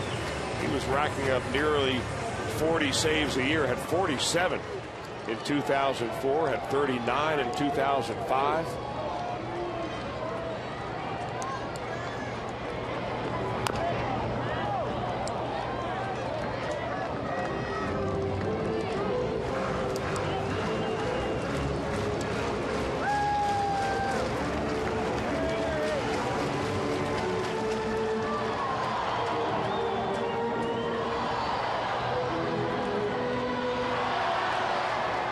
Reds got a huge run in the top half of this 9th inning to go up by 2. We mentioned it at the time, a little cushion, if you will, for Isringhausen. First pitch he throws, he gives up a home run, but he still has a 1-run lead, and now he has Jay Bruce by the neck. Yeah, there's that curveball. Bruce had a chance on the first pitch fastball and fouled it down into his foot. And here comes the Yellowhammer.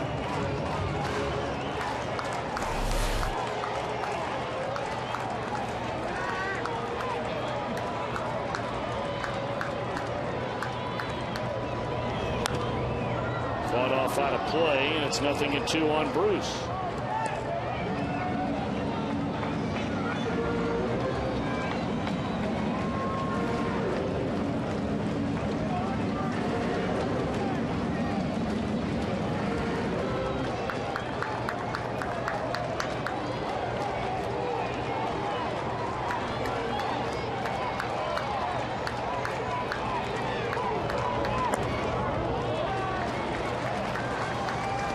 This at bat to Jay Bruce, Isringhausen has gone fastball, curveball, fastball, curveball. Count now 1-2. If he stays along that pattern, you're looking for another waist fastball, maybe up and away. And this ought to tie a ribbon around this one today. The Reds come all the way back from down 9-3. If they give up a run in the top of the ninth, they get a home run from Votto in the bottom of the ninth.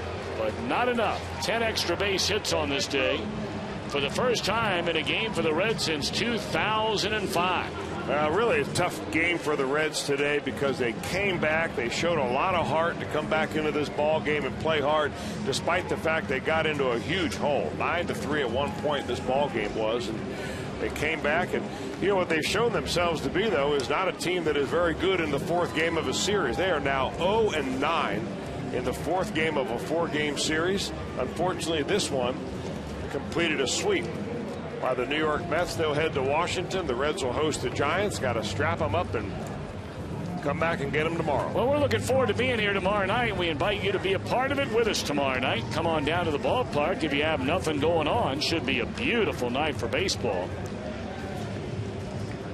If you want to join us on the Tube, Reds live at 6:30, and our game coverage gets underway at 7 o'clock. Let's go downstairs. The post-game version of Reds Live to Jeff Pecoro.